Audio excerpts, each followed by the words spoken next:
ಸರ್ವ ಮಹತ್ವವು ಘನಮಾನ ಮರ್ಯಾದವನ್ನು ಹೊಂದಿದವರು. ಹಲ್ಲೆಲೂಯಾ. ಆದರೆ ಮಹಿಮೆಗೆ ಪಾತ್ರನು ನಾವು ನೋಡ್ತೇವೆ. ಹಲ್ಲೆಲೂಯಾ.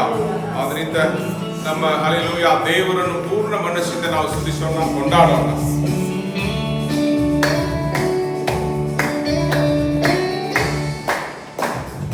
ಮಹತ್ವ ದೇವರಿಗೆ ಆರಾಧನೆ, ಮಹಿಮೆಯ ರಾಜನಿಗೆ ಆರಾಧನೆ. ಮಹತ್ವ ದೇವರಿಗೆ ಆರಾಧನೆ, ಮಹಿಮೆಯ ರಾಜನಿಗೆ ಆರಾಧನೆ. ಆರಾಧನೆ ಆರಾಧನೆ ಆರಾಧನೆ ಆರಾಧನೆ ಆರಾಧನೆ ಸ್ತುತಿ ಆರಾಧನೆ. ಹಲ್ಲೆಲೂಯಾ ದೇವರಿಗೆ ಆರಾಧನೆ ಆರಾಧನೆ ಸ್ತುತಿ ಆರಾಧನೆ. ಹಲ್ಲೆಲೂಯಾ ದೇವರಿಗೆ ಆರಾಧನೆ. ಸ್ತುತಿಗಳ ಪಾತ್ರನಿಗೆ ಆರಾಧನೆ, ತ್ರಿಯೇಕ ದೇವರಿಗೆ ಆರಾಧನೆ. ಹಲ್ಲೆಲೂಯಾ. ಪಿತಾಪುತ್ರ ಪವಿತ್ರ ಆತ್ಮನಾಗಿ ನಮ್ಮೊಂದಿಗೆ ಇರುವ ದೇವರು. ಹಲ್ಲೆಲೂಯಾ. ಹಲ್ಲೆಲೂಯಾ. ನಮ್ಮ ಮಧ್ಯದಲ್ಲಿ ವಾಸವಾಗಿರುವ ದೇವರಾಗಿದ್ದಾರೆ, ನಮ್ಮಲ್ಲಿ ವಾಸವಾಗಿರುವ ದೇವರಾಗಿದ್ದಾರೆ. ಹಲ್ಲೆಲೂಯಾ. ಆದುದರಿಂದ ನಾವೇ ದೇವಾಲಯ, ನಮ್ಮಲ್ಲಿ ದೇವರು ವಾಸವಾಗಿರುವುದರಿಂದ ನಾವು ದೇವರನ್ನು ಸ್ತುತಿಸೋಣ.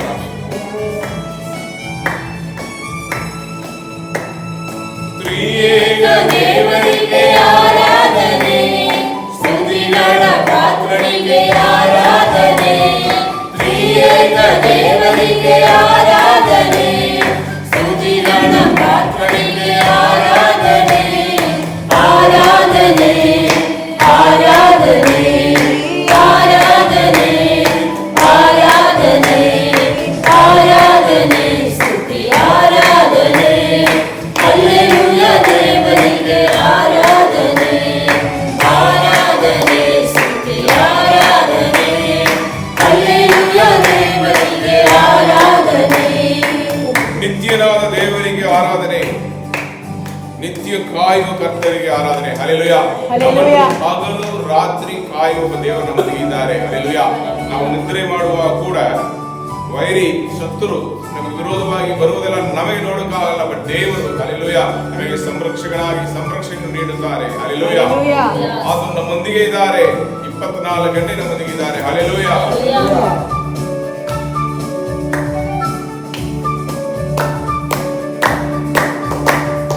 ನಿತ್ಯನಾದ ದೇವರಿಗೆ ಆರಾಧನೆ, ನಿತ್ಯಕಾಲ ಕರ್ತನಿಗೆ ಆರಾಧನೆ.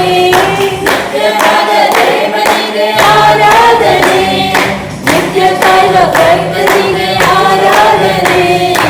ಆರಾಧನೆ ಆರಾಧನೆ ಆರಾಧನೆ ಆರಾಧನೆ ಆರಾಧನೆ ಸ್ತುತಿ ಆರಾಧನೆ. ಹಲ್ಲೆಲೂಯಾ ದೇವರಿಗೆ ಆರಾಧನೆ ಆರಾಧನೆ ಸ್ತುತಿ ಆರಾಧನೆ. ಹಲ್ಲೆಲೂಯಾ ದೇವರಿಗೆ ಆರಾಧನೆ. ದೇವರು ಎಲ್ಲಾ ದೇವರುಗಳಿಂದ ಲೋಕದಲ್ಲಿ ಸೌಕಾಳು ಮಾಡಿಸಿದ್ದೆ ಬೇರ್ಪಡಿಸಲ್ಪಟ್ಟವರಾಗಿದ್ದಾರೆ. ಅದೇನೆಂದರೆ ಅವರು ಪರಿಶುದ್ಧ ದೇವರಾಗಿದ್ದಾರೆ. ಹಲ್ಲೆಲೂಯಾ. ಅವರನ್ನು ಹಲ್ಲೆಲೂಯಾ ದೂತರುಗಳು ಈ ರೀತಿಯಲ್ಲಿ ಹಾಡಿ ಕೊಂಡಾಡುತ್ತಾರೆ, ಪರಿಶುದ್ಧನು ಪರಿಶುದ್ಧನು ಅತಿ ಪರಿಶುದ್ಧನು. ಹಲ್ಲೆಲೂಯಾ. ಸೂಪರ್ಲೇಟಿವ್ ಅಲ್ಲಿ ಹೋಗುತ್ತೆ. ಹಲ್ಲೆಲೂಯಾ. ಆ ರೀತಿಯಲ್ಲಿ ಪರಿಶುದ್ಧರು ಈ ಲೋಕದಲ್ಲಿ ಯಾರು ಇಲ್ಲ. ಆ ಪರಿಶುದ್ಧ ದೇವರು ನಮಗಾಗಿ ಇಳಿದು ಬಂದು ಆ ಪರಿಶುದ್ಧ ರಕ್ತವನ್ನು ನಮ್ಮ ಪಾಪ ಕ್ಷಮಾಪಣೆಗಾಗಿ ಸುರಿಸಿದ್ದರಿಂದ ಹಲ್ಲೆಲೂಯ ಪ್ರೀತಿ ಎಷ್ಟು ಅಪಾರವಾದದೆಂದು ಹಲ್ಲೆಲೂಯ ನಾವು ತಿಳ್ಕೊಳ್ತೇವೆ. ಆದ್ದರಿಂದ ನಾವು ಕೃತಜ್ಞತೆ ಉಳ್ಳವರಾಗಿ ನಾವು ಪರಿಶುದ್ಧ ದೇವರನ್ನು ನಾವು ಕೊಂಡಾಡೋಣ. ಪರಿಶುದ್ಧ ದೇವರಿಗೆ ಆರಾಧನೆ, ಭಕ್ತರ ರಾಜನಿಗೆ ಆರಾಧನೆ, ಪರಿಶುದ್ಧ ದೇವರಿಗೆ ಆರಾಧನೆ, ಭಕ್ತರ ರಾಜನಿಗೆ ಆರಾಧನೆ, ಆರಾಧನೆ, ಆರಾಧನೆ, ಆರಾಧನೆ, ಆರಾಧನೆ, ಆರಾಧನೆ, ಸ್ತುತಿ ಆರಾಧನೆ, ಹಲ್ಲೆಲೂಯ ದೇವರಿಗೆ ಆರಾಧನೆ, ಆರಾಧನೆ, ಸ್ತುತಿ ಆರಾಧನೆ, ಹಲ್ಲೆಲೂಯ ದೇವರಿಗೆ ಆರಾಧನೆ, ರಾಜಾದಿ ರಾಜನಿಗೆ ಆರಾಧನೆ, ಕರ್ತಾದಿ ಕರ್ತನಿಗೆ ಆರಾಧನೆ, ರಾಜಾದಿ ರಾಜನಿಗೆ ಆರಾಧನೆ, ಕರ್ತಾದಿ ಕರ್ತನಿಗೆ ಆರಾಧನೆ, ಆರಾಧನೆ, ಆರಾಧನೆ, ಆರಾಧನೆ, ಆರಾಧನೆ, ಮಹತ್ವ ದೇವರಿಗೆ ಆರಾಧನೆ, ಮಹಿಮೆಯ ರಾಜನಿಗೆ ಆರಾಧನೆ, ಮಹತ್ವ ದೇವರಿಗೆ ಆರಾಧನೆ, ಮಹಿಮೆಯ ರಾಜನಿಗೆ ಆರಾಧನೆ, ಆರಾಧನೆ, ಆರಾಧನೆ, ಆರಾಧನೆ, ಆರಾಧನೆ, ತ್ರಿಯೇಕ ದೇವರಿಗೆ ಆರಾಧನೆ, ಸ್ತುತಿಗಳ ಪಾತ್ರನಿಗೆ ಆರಾಧನೆ, ತ್ರಿಯೇಕ ದೇವರಿಗೆ ಆರಾಧನೆ, ಸ್ತುತಿಗಳ ಪಾತ್ರನಿಗೆ ಆರಾಧನೆ, ಆರಾಧನೆ, ಆರಾಧನೆ, ಆರಾಧನೆ, ಆರಾಧನೆ, ನಿತ್ಯನಾದ ದೇವನಿಗೆ ಆರಾಧನೆ, ನಿತ್ಯ ಕಾಯುವ ಕರ್ತನಿಗೆ ಆರಾಧನೆ, ನಿತ್ಯನಾದ ದೇವನಿಗೆ ಆರಾಧನೆ, ನಿತ್ಯ ಕಾಯುವ ಕರ್ತನಿಗೆ ಆರಾಧನೆ, ಪರಿಶುದ್ಧ ದೇವನಿಗೆ ಆರಾಧನೆ, ಭಕ್ತರ ರಾಜನಿಗೆ ಆರಾಧನೆ, ಪರಿಶುದ್ಧ ದೇವನಿಗೆ ಆರಾಧನೆ, ಭಕ್ತರ ರಾಜನಿಗೆ ಆರಾಧನೆ, ಆರಾಧನೆ, ಆರಾಧನೆ, ಆರಾಧನೆ, ಆರಾಧನೆ, ಆರಾಧನೆ, ಸ್ತುತಿ ಆರಾಧನೆ, ಹಲ್ಲೆಲೂಯ ದೇವರಿಗೆ ಆರಾಧನೆ, ಆರಾಧನೆ, ಸ್ತುತಿ ಆರಾಧನೆ, ಹಲ್ಲೆಲೂಯ ದೇವರಿಗೆ ಆರಾಧನೆ, ಹಲ್ಲೆಲೂಯ ದೇವನಿಗೆ ಆರಾಧನೆ, ಹಲ್ಲೆಲೂಯ ದೇವರಿಗೆ ಆರಾಧನೆ. ಹಲ್ಲೆಲೂಯ. ಹಲ್ಲೆಲೂಯ.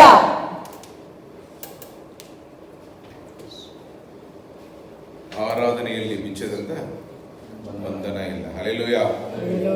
ದೇವರು ಕ್ರಿಸ್ತೇಸು ಎಲ್ಲಿದ್ದಾರೆ ಅಲ್ಲಿ ನಮಗೆ ಬಿಡುಗಡೆ, ಪವಿತ್ರ ಆತ್ಮನಲ್ಲಿ ಇದರಲ್ಲಿ ಬಿಡುಗಡೆ ಉಂಟಾಗುತ್ತದೆ ಎಂದು ನಾವು ಸತ್ಯವೇದದಲ್ಲಿ ನೋಡುತ್ತೇವೆ.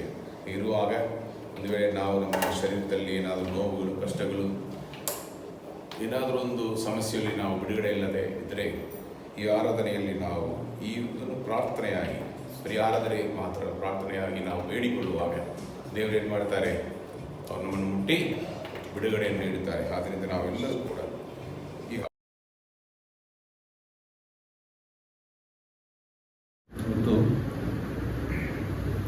ನಾವು ಧ್ಯಾನಿಸಿರುವ ಬಹಳ ಪ್ರಾಮುಖ್ಯವಾದ ಒಂದು ವಾಕ್ಯ, ಯಾಕೋಬನು ಬರೆದ ಪತ್ರಿಕೆ ಅಧ್ಯಾಯ 1, ಯಾಕೋಬನು ಬರೆದ ಪತ್ರಿಕೆ ಅಧ್ಯಾಯ 1, 2, 3, 4. ನನ್ನ ಸಹೋದರರೇ, ನಿಮ್ಮ ನಂಬಿಕೆಗೆ ಆಗುವ ಪರಿಶೋಧನೆಯು ತಾಳ್ಮೆಯನ್ನುಂಟು ಮಾಡುತ್ತದೆ ಎಂದು ತಿಳಿದು ನೀವು ನಾನಾ ವಿಧವಾದ ಕಷ್ಟಗಳಲ್ಲಿ ಬಿದ್ದಿರುವಾಗ ಅದನ್ನು ಕೇವಲ ಆನಂದಕರವಾದದ್ದೆಂದು ಎಣಿಸಿರಿ.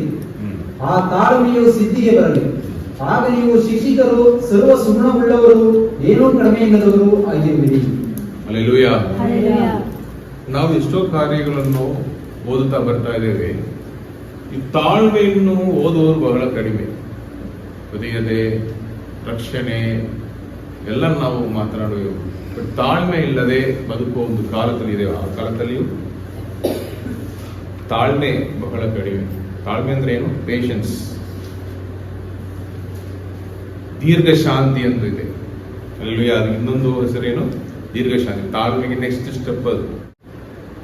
ಸೊ ಹಂಗಿರುವಾಗ ಈ ತಾಳ್ಮೆ ಎಲ್ಲಿದೆ? ಒಂದು ಜಾಗ ಅಲ್ಲಿದೆ ಸತ್ಯವೇದದಲ್ಲಿ.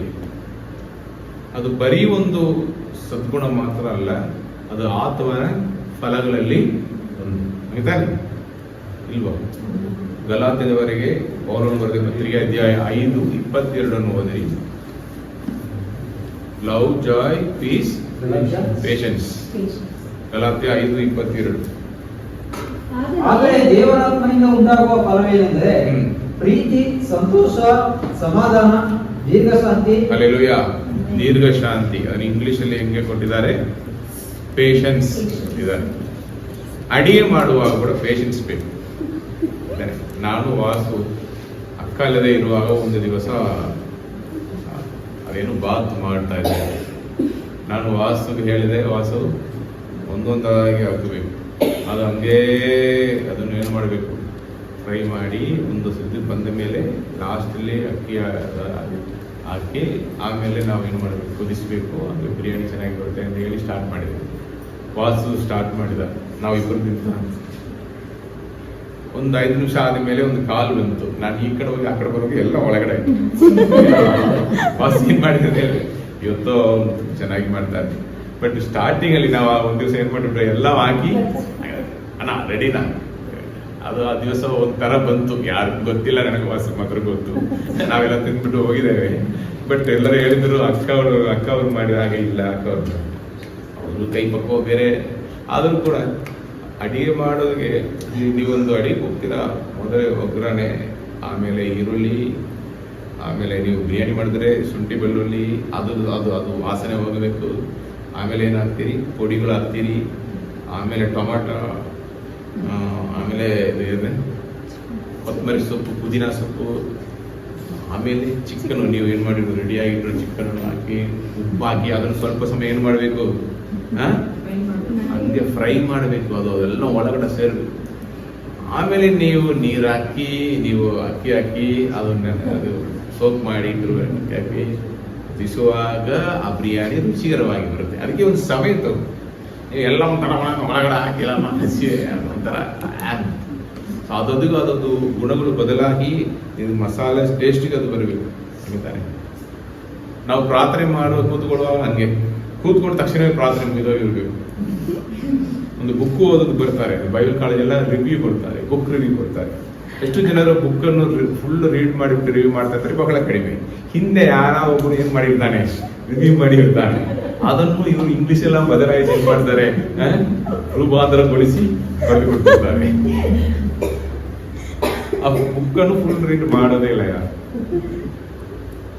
ಸರಿ, ಪ್ರಸಂಗ ಸ್ಟಾರ್ಟ್ ಮಾಡುವಾಗಲೂ ಏನ್ ಮಾಡ್ತಾರೆ? ನಾನು ತುಂಬಾ ವರ್ಷಗಳಿಂದ ದೇವರ ವಾಕ್ಯವನ್ನು ಹಂಚ್ಕೊಳ್ಳಿದ್ದ ಒಂದು ಪ್ರಸಂಗ ನಾವು ಮೈಂಡ್ ಅಲ್ಲಿ ಒಂದು ಟೈಟಲ್ ಅನ್ನು ಇಟ್ಟುಕೊಂಡು ಒಳಗಡೆ ಹೋಗಬಾರ್ದು. ವೇಳೆ ದೇವರಾತ್ಮನು ಇದ್ರ ಬಗ್ಗೆ ಮಾತಾಡಿದ್ರೆ ಅದು ಎಲ್ಲಿದೆ ಎಂದು ಹುಡುಕಬೇಕು.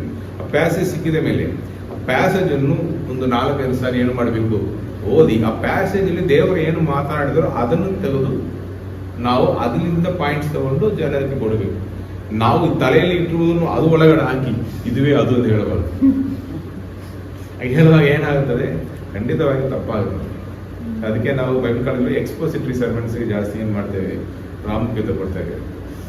ಕಾರಣ ಏನಂದ್ರೆ ಅದರಲ್ಲಿ ಇರುವ ಸಾರಾಂಶವು, ಅದರಲ್ಲಿ ಇರುವ ಅರ್ಥವು ಅದು ಏನಾಗಬಾರ್ದು? ಬದಲಾಗಬಾರದು. ಹಿನ್ನೆಲೆಯನ್ನು ಓದಿ ಅದನ್ನು ಅದು ಏನು ಹೇಳ್ತಾರೆ ಲಿಟ್ರೇಚರ್ ಅದನ್ನು ಓದಿ ಇದೆಲ್ಲ ಹಿಸ್ಟಾರಿಕಲ್ ಬ್ಯಾಕ್ಗ್ರೌಂಡ್, ಅದರಲ್ಲಿ ಇರುವ ಇಂಗ್ಲಿಷ್, ಗ್ರೀಕ್ ಮೂಲ ಭಾಷೆ ಎಲ್ಲ ಓದಿ ಏನು ಅರ್ಥ ಅಂದು ಅದು ಕರೆಕ್ಟಾಗಿ ಜನರಿಗೆ ಕೊಡಬೇಕು ಅಂತ ಆ ರೀತಿಯಲ್ಲಿ ಇದು ಮಾಡಿದ್ದಾರೆ. ಎಲ್ಲದಲ್ಲಿ ಪೇಷನ್ಸ್, ತಾಳ್ಮೆ ಬೇಕೇ ಬೇಕು. ಒಂದು ಕೆಲಸ ಸ್ಟಾರ್ಟ್ ಮಾಡ್ತೀರಾ, ಆ ಕೆಲಸವನ್ನು ಸ್ಟಾರ್ಟ್ ಮಾಡುವಾಗಲೇ ಬಟ್ಟೆಯನ್ನು ಏನ್ ಮಾಡ್ತಾರೆ? ವಾಶ್ ಮಾಡ್ಬೋತಾರೆ. ಅದು ವಾಶ್ ಮಾಡೋದಕ್ಕೆ ಒಂದು ಟೈಮ್. ಅದು ಏನ್ ಮಾಡಬೇಕು? ಮೊದಲು ಅದನ್ನು ಬಟ್ಟೆ ಎಲ್ಲ ರಿವರ್ಸ್ ಹಾಕ್ಬೇಕು. ಒಳಗಡೆ ತೆಗೆದು ಈ ಕಡೆ ನಾವು ಡೈರೆಕ್ಟಾಗಿ ಹಾಕ್ಬಾರ್ದು. ಇರುವಾಗ ಒಳಗೆ ಪಾಕೆಟ್ಸ್ ಜೆಂಟ್ಸ್ ಗೊತ್ತು, ಪಾಕೆಟ್ಸ್ ಎಲ್ಲ ಹಂಗೆ ನೆನೆದಿರುತ್ತೆ. ಸೊ ಅದು ಒಣಗೋದು ಕಷ್ಟ. ಅದನ್ನು ಉಲ್ಟಾ ಮಾಡಿ ಅದನ್ನು ಸ್ವಲ್ಪ ಏನು ಮಾಡಬೇಕು, ಸೋಪ್ ಆಯಿಲ್ ಹಾಕಿ ಅದರ ಇನ್ನೂ ಇದು ಹಾಕಿ ಅದು ಸ್ವಲ್ಪ ಏನು ಮಾಡಬೇಕು, ಸೋಪ್ ಮಾಡಬೇಕು, ನೆನೆಸಿಡಬೇಕು. ಸ್ವಲ್ಪ ಸಮಯ ಆದಮೇಲೆ ವಾಷಿಂಗ್ ಮಿಷಿನಲ್ಲಿ ಹಾಕಬೇಕು. ಹಾಗಾದರೆ ರಿಸಲ್ಟ್ ಚೆನ್ನಾಗಿರುತ್ತೆ. ಈ ವಾಷಿಂಗ್ ಮಿಷಿನ್ ಹಾಕಿದ ತಕ್ಷಣ ಕಮ ಪ್ರೈಸ್ ಹಾಲೆಲ್ಲ 1 ಮಿನಿಟ್ ಅಂತ ಹೇಳಿದರೆ ಆಗುತ್ತಾ? ಅದು 30 ನಿಮಿಷ 45 ನಿಮಿಷ ಹಿಂಗೆ ಹಾರ್ಡ್ ವಾಶ್, ಜೀನ್ಸ್ ವಾಶ್, ಇದಕ್ಕೆಲ್ಲ ಬೇರೆ ಬೇರೆ ಸಮಯಗಳಿದೆ. 45 ನಿಮಿಷ ನೀವು ಏನು ಮಾಡಬೇಕು, ಬರೀ ನೋಡ್ಕೊಂಡಿರ್ಬೇಕು, ಬೇರೆ ಏನು ಮಾಡೋಕ್ಕಾಗಲ್ಲ. 45 ನಿಮಿಷ ಮುಗಿದೋದ ಮೇಲೆ ಅದು ಏನು ಮಾಡುತ್ತೆ, ರಿನ್ಸು, ಸ್ಪಿನ್ನಿಂಗ್, ಅದು ಇದು ಎಲ್ಲ ಆಗಿ ಅದುವೇ ಏನು ಮಾಡ್ತೀವಿ, ಒಣಗಿಸಿ ಕೊಡುತ್ತೆ. ನೀವು ಪೇಷಂಟ್ ಇಲ್ಲದೆ ಮಧ್ಯದಲ್ಲಿ ಆಫ್ ಮಾಡಿ ತೆಗೆದುಬಿಟ್ರೆ ಏನಾಗುತ್ತೆ, ಆಮೇಲೆ ಹಿಂಗೆ ಹೊರಡಿ. ಎವ್ರಿಥಿಂಗ್ ಪೇಷನ್ಸ್ ಬಹಳ ಪ್ರಾಬ್ಲಮ್. ಓದುವುದಲ್ಲಿ ಸರಿ, ಕೆಲಸ ಮಾಡೋದು, ಪ್ರಾರ್ಥನೆ ಮಾಡೋದು. ನಾನು ಕೆಲವು ಜನರಿಗೆ ನಾನು ಬೈಬಲ್ ಕಾಲೇಜ್ ಓದಿದವನಿಗೆ, ನಾವು ಪ್ರಾರ್ಥನೆಯನ್ನು ಏನು ಮಾಡ್ತೇವೆ, ಮೆಮರಿ ಮಾಡಿಕೊಡ್ತೇವೆ. ಒಂದು ಪ್ರಾರ್ಥನೆಯನ್ನು ಹಂಗೆ ಮಾಡಿ ಮಾಡಿ ಮಾಡಿ ಪ್ರಾರ್ಥನೆ ಊಟ, ಪ್ರಾರ್ಥನೆ ಸೆಮಿನಾರ್ ನಡೀತೆ, ಅದು ನಡೀತಿರುತ್ತೆ. ಎಲ್ಲದಲ್ಲಿ ಕೂತಿರುವಾಗ ನಮ್ಗೆ ಪ್ರಾರ್ಥನೆ ಒಂದಟಾಗಿ ಬಂದುಬಿಡುತ್ತೆ. ಅಂದರೆ ಒಂದು ಪ್ರಾರ್ಥನೆ ಮಾಡಿ ಲೈಫ್ ಆದ್ರೆ thank you lord this name ಊಟ ಮಾಡಿ, ಇದು ಪ್ರಾರ್ಥನೆ. ಹಾಗಾದ್ರೆ ಅವ್ರ ಬಾಯಲ್ಲಿ ಹಂಗೆ ಸರಳವಾಗಿ ಬರುತ್ತೆ. ಪ್ರಾರ್ಥನೆ ಸ್ಟಾಪ್ ಏನಿಲ್ಲ, ಅನ್ಯ ಭಾಷೆ ಅವ್ರು ಮಾತಾಡ್ತಾರೆ. ಇದು ಏನು ಸೂಪರ್ ಸ್ಪೀಡಲ್ಲಿ ಹೋಗುತ್ತೆ. ಫಾಸ್ಟ್ ಫುಡ್ ಕಾಲದಲ್ಲಿ ನಾವು ಇದ್ದೇವೆ. ಒಂದು ಕಾಲದಲ್ಲಿ ಇವತ್ತು ಫಾಸ್ಟ್ ಫುಡ್ಡು ಹಾನಿಕಾರವಾದದ್ದು ನಿಜ, ನಾವು ತಿಂತೇವೆ, ಇಲ್ಲ ಅಂತ ಹೇಳಲ್ಲ. ಬಟ್ ಒಂದು ಕಾಲದಲ್ಲಿ ಹಂಗೆ ಇರಲ್ಲ. ಮನೆಯಲ್ಲಿ ಅಡಿಗೆ ಮಾಡಿ ಕೊಡೋದೇ ಹೆಲ್ತಿ. ಇವತ್ತು ನೀವು ಹೇಳಿದ್ರೆ ಪಾನಿಪುರಿ ಕೊಡಿ, ಅದು ಕೊಡಿ, ಇದು ಕೊಡಿ, ಹೊಟ್ಟೆ ಎಲ್ಲ ಹಾಳಾದರೂ ಕೂಡ ಅದರಲ್ಲಿ ನಾವು ಏನು ಮಾಡ್ತೇವೆ, ಅದನ್ನು ಬಿಡ್ತಾ ಇಲ್ಲ. ಬಟ್ ಅದು ಫಾಸ್ಟ್ ಫುಡ್ಡು ಹಿಂಗೆ ರೆಡಿ ಮಾಡಿ ಬಿಡ್ತಾರೆ. ಬಟ್ ನೀವು ಮನೆಯಲ್ಲಿ ತಾಯಿ ಅಡಿಗೆ ಮಾಡೋಕೆ ಎಷ್ಟು ಟೈಮ್ ತಗೊಳ್ತಾರೆ, 1 ಗಂಟೆ ಟೈಮ್. ಮಕ್ಕಳು ರುಚಿಕರವಾಗಿಯೂ ತಿನ್ನಬೇಕು, ಹೆಲ್ತಿಯಾಗಿಯೂ ಇರಬೇಕು, ಆರೋಗ್ಯಕರವಾಗಿರಬೇಕೆಂದು ಅವರು ಬೇಕು ಬೇಡ ಅಂತಿರೋದೆಲ್ಲ ಏನು ಮಾಡ್ತಾರೆ, ತೆಗೆದುಹಾಕಿಬಿಟ್ಟು ನಮ್ಗೆ ಬೇಕು ಅಂತಿರೋದನ್ನು ಮಾತ್ರ ಏನು ಮಾಡ್ತಾರೆ, ಆರಿಸಿಕೊಂಡು ಅಡಿಗೆ ಮಾಡಿ ಕೊಡ್ತಾರೆ. ಇವತ್ತು ನಾವು ಆರೋಗ್ಯವಾಗಿರೋ ಕಾರಣ ಆ ಕಾಲದಲ್ಲಿ ನಮ್ಮ ತಂದೆ ತಾಯಿ ಕೈಯಲ್ಲಿ ನಾವು ಬೆಳೆದಿರುವಾಗ ಅವರು ನಮಗೆ ಮಾಡಿಕೊಟ್ಟ ಅಡಿಗೆ ಇದ್ದಾರೆ. ಆಮೇಲೆ ನಾನು ಈ ಮನೆಯಲ್ಲಿ ಬಂದ ಮೇಲೆ, ಈ ಮನೆಯಲ್ಲಿ ಇಲ್ಲ, ಕುಟುಂಬ ಜೀವನದಲ್ಲಿ ಬಂದ ಮೇಲೆ ನಂದಿನಿ ಅವರು ಅವ್ರ ತಾಯಿನ ತುಂಬ ಆರೋಗ್ಯಕರವಾದ ಫುಡ್ಡನ್ನು ತುಂಬ ಸ್ಪೆಷಲ್ ಆಗಿ ಮಾಡಿಕೊಡೋರು. ನಾನು 28 ಸೈಜಲ್ಲಿ ಬಂದೆ. ಮದುವೆ ಆವಾಗ 6 ಆಗಿತ್ತು, 36 ಆಯಿತು.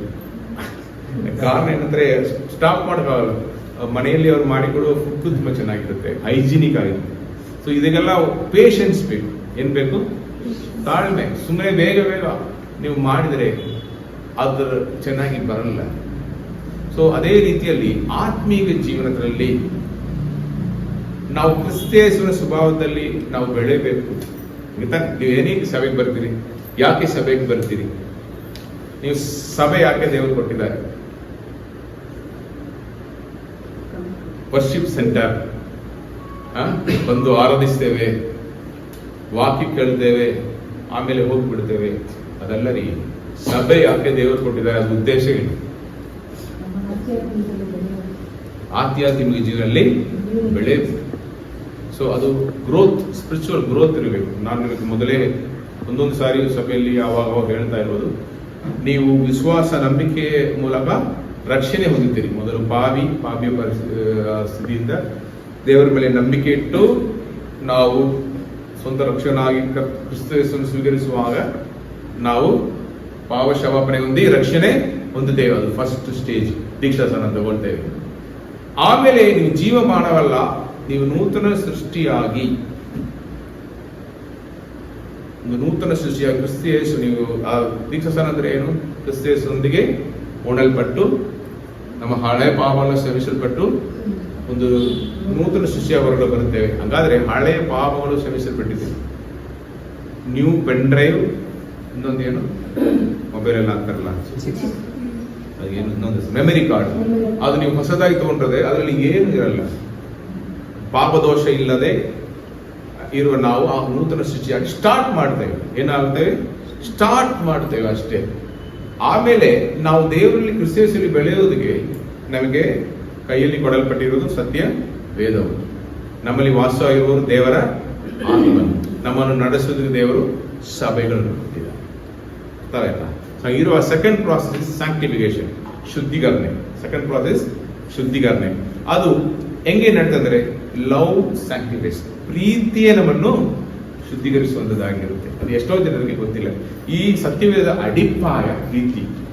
ಈ ಪ್ರೀತಿ, ನೀವು ದೇವರನ್ನು ಪ್ರೀತಿಸ್ತೀರಿ ಪೂರ್ಣ ಮನಸ್ಸಿಂದ, ಪೂರ್ಣ ಶಕ್ತಿಯಿಂದ, ಜೀವವನ್ನು. ಆಮೇಲೆ ನೀವು ನಿಮ್ಮನ್ನು ಪ್ರೀತಿಸುವಾಗ, ಇದರನ್ನು ಪ್ರೀತಿಸುವಾಗ ತಾನೇ ನೀವು ಪಾಪ ಮಾಡಲ್ಲ, ವ್ಯಭಿಚಾರ ಮಾಡಲ್ಲ, ಕದಿಯೋದಿಲ್ಲ, ಕೊಲೆ ಮಾಡೋದಿಲ್ಲ, ಇಂದರ ಸೊತ್ತು ಆಸೆ ಪಡೆದು ಯಾವ ವಸ್ತು ಆಸೆ ಪಡೋದಿಲ್ಲ, ತಂದೆ ತಾಯಿಯನ್ನು ಸನ್ಮಾನಿಸುವಿರಿ. ಹಂಗೆ ಇರುವಾಗ ನೀವು ಪಾಪದಿಂದ ದೂರ ಇರುವಿರಿ.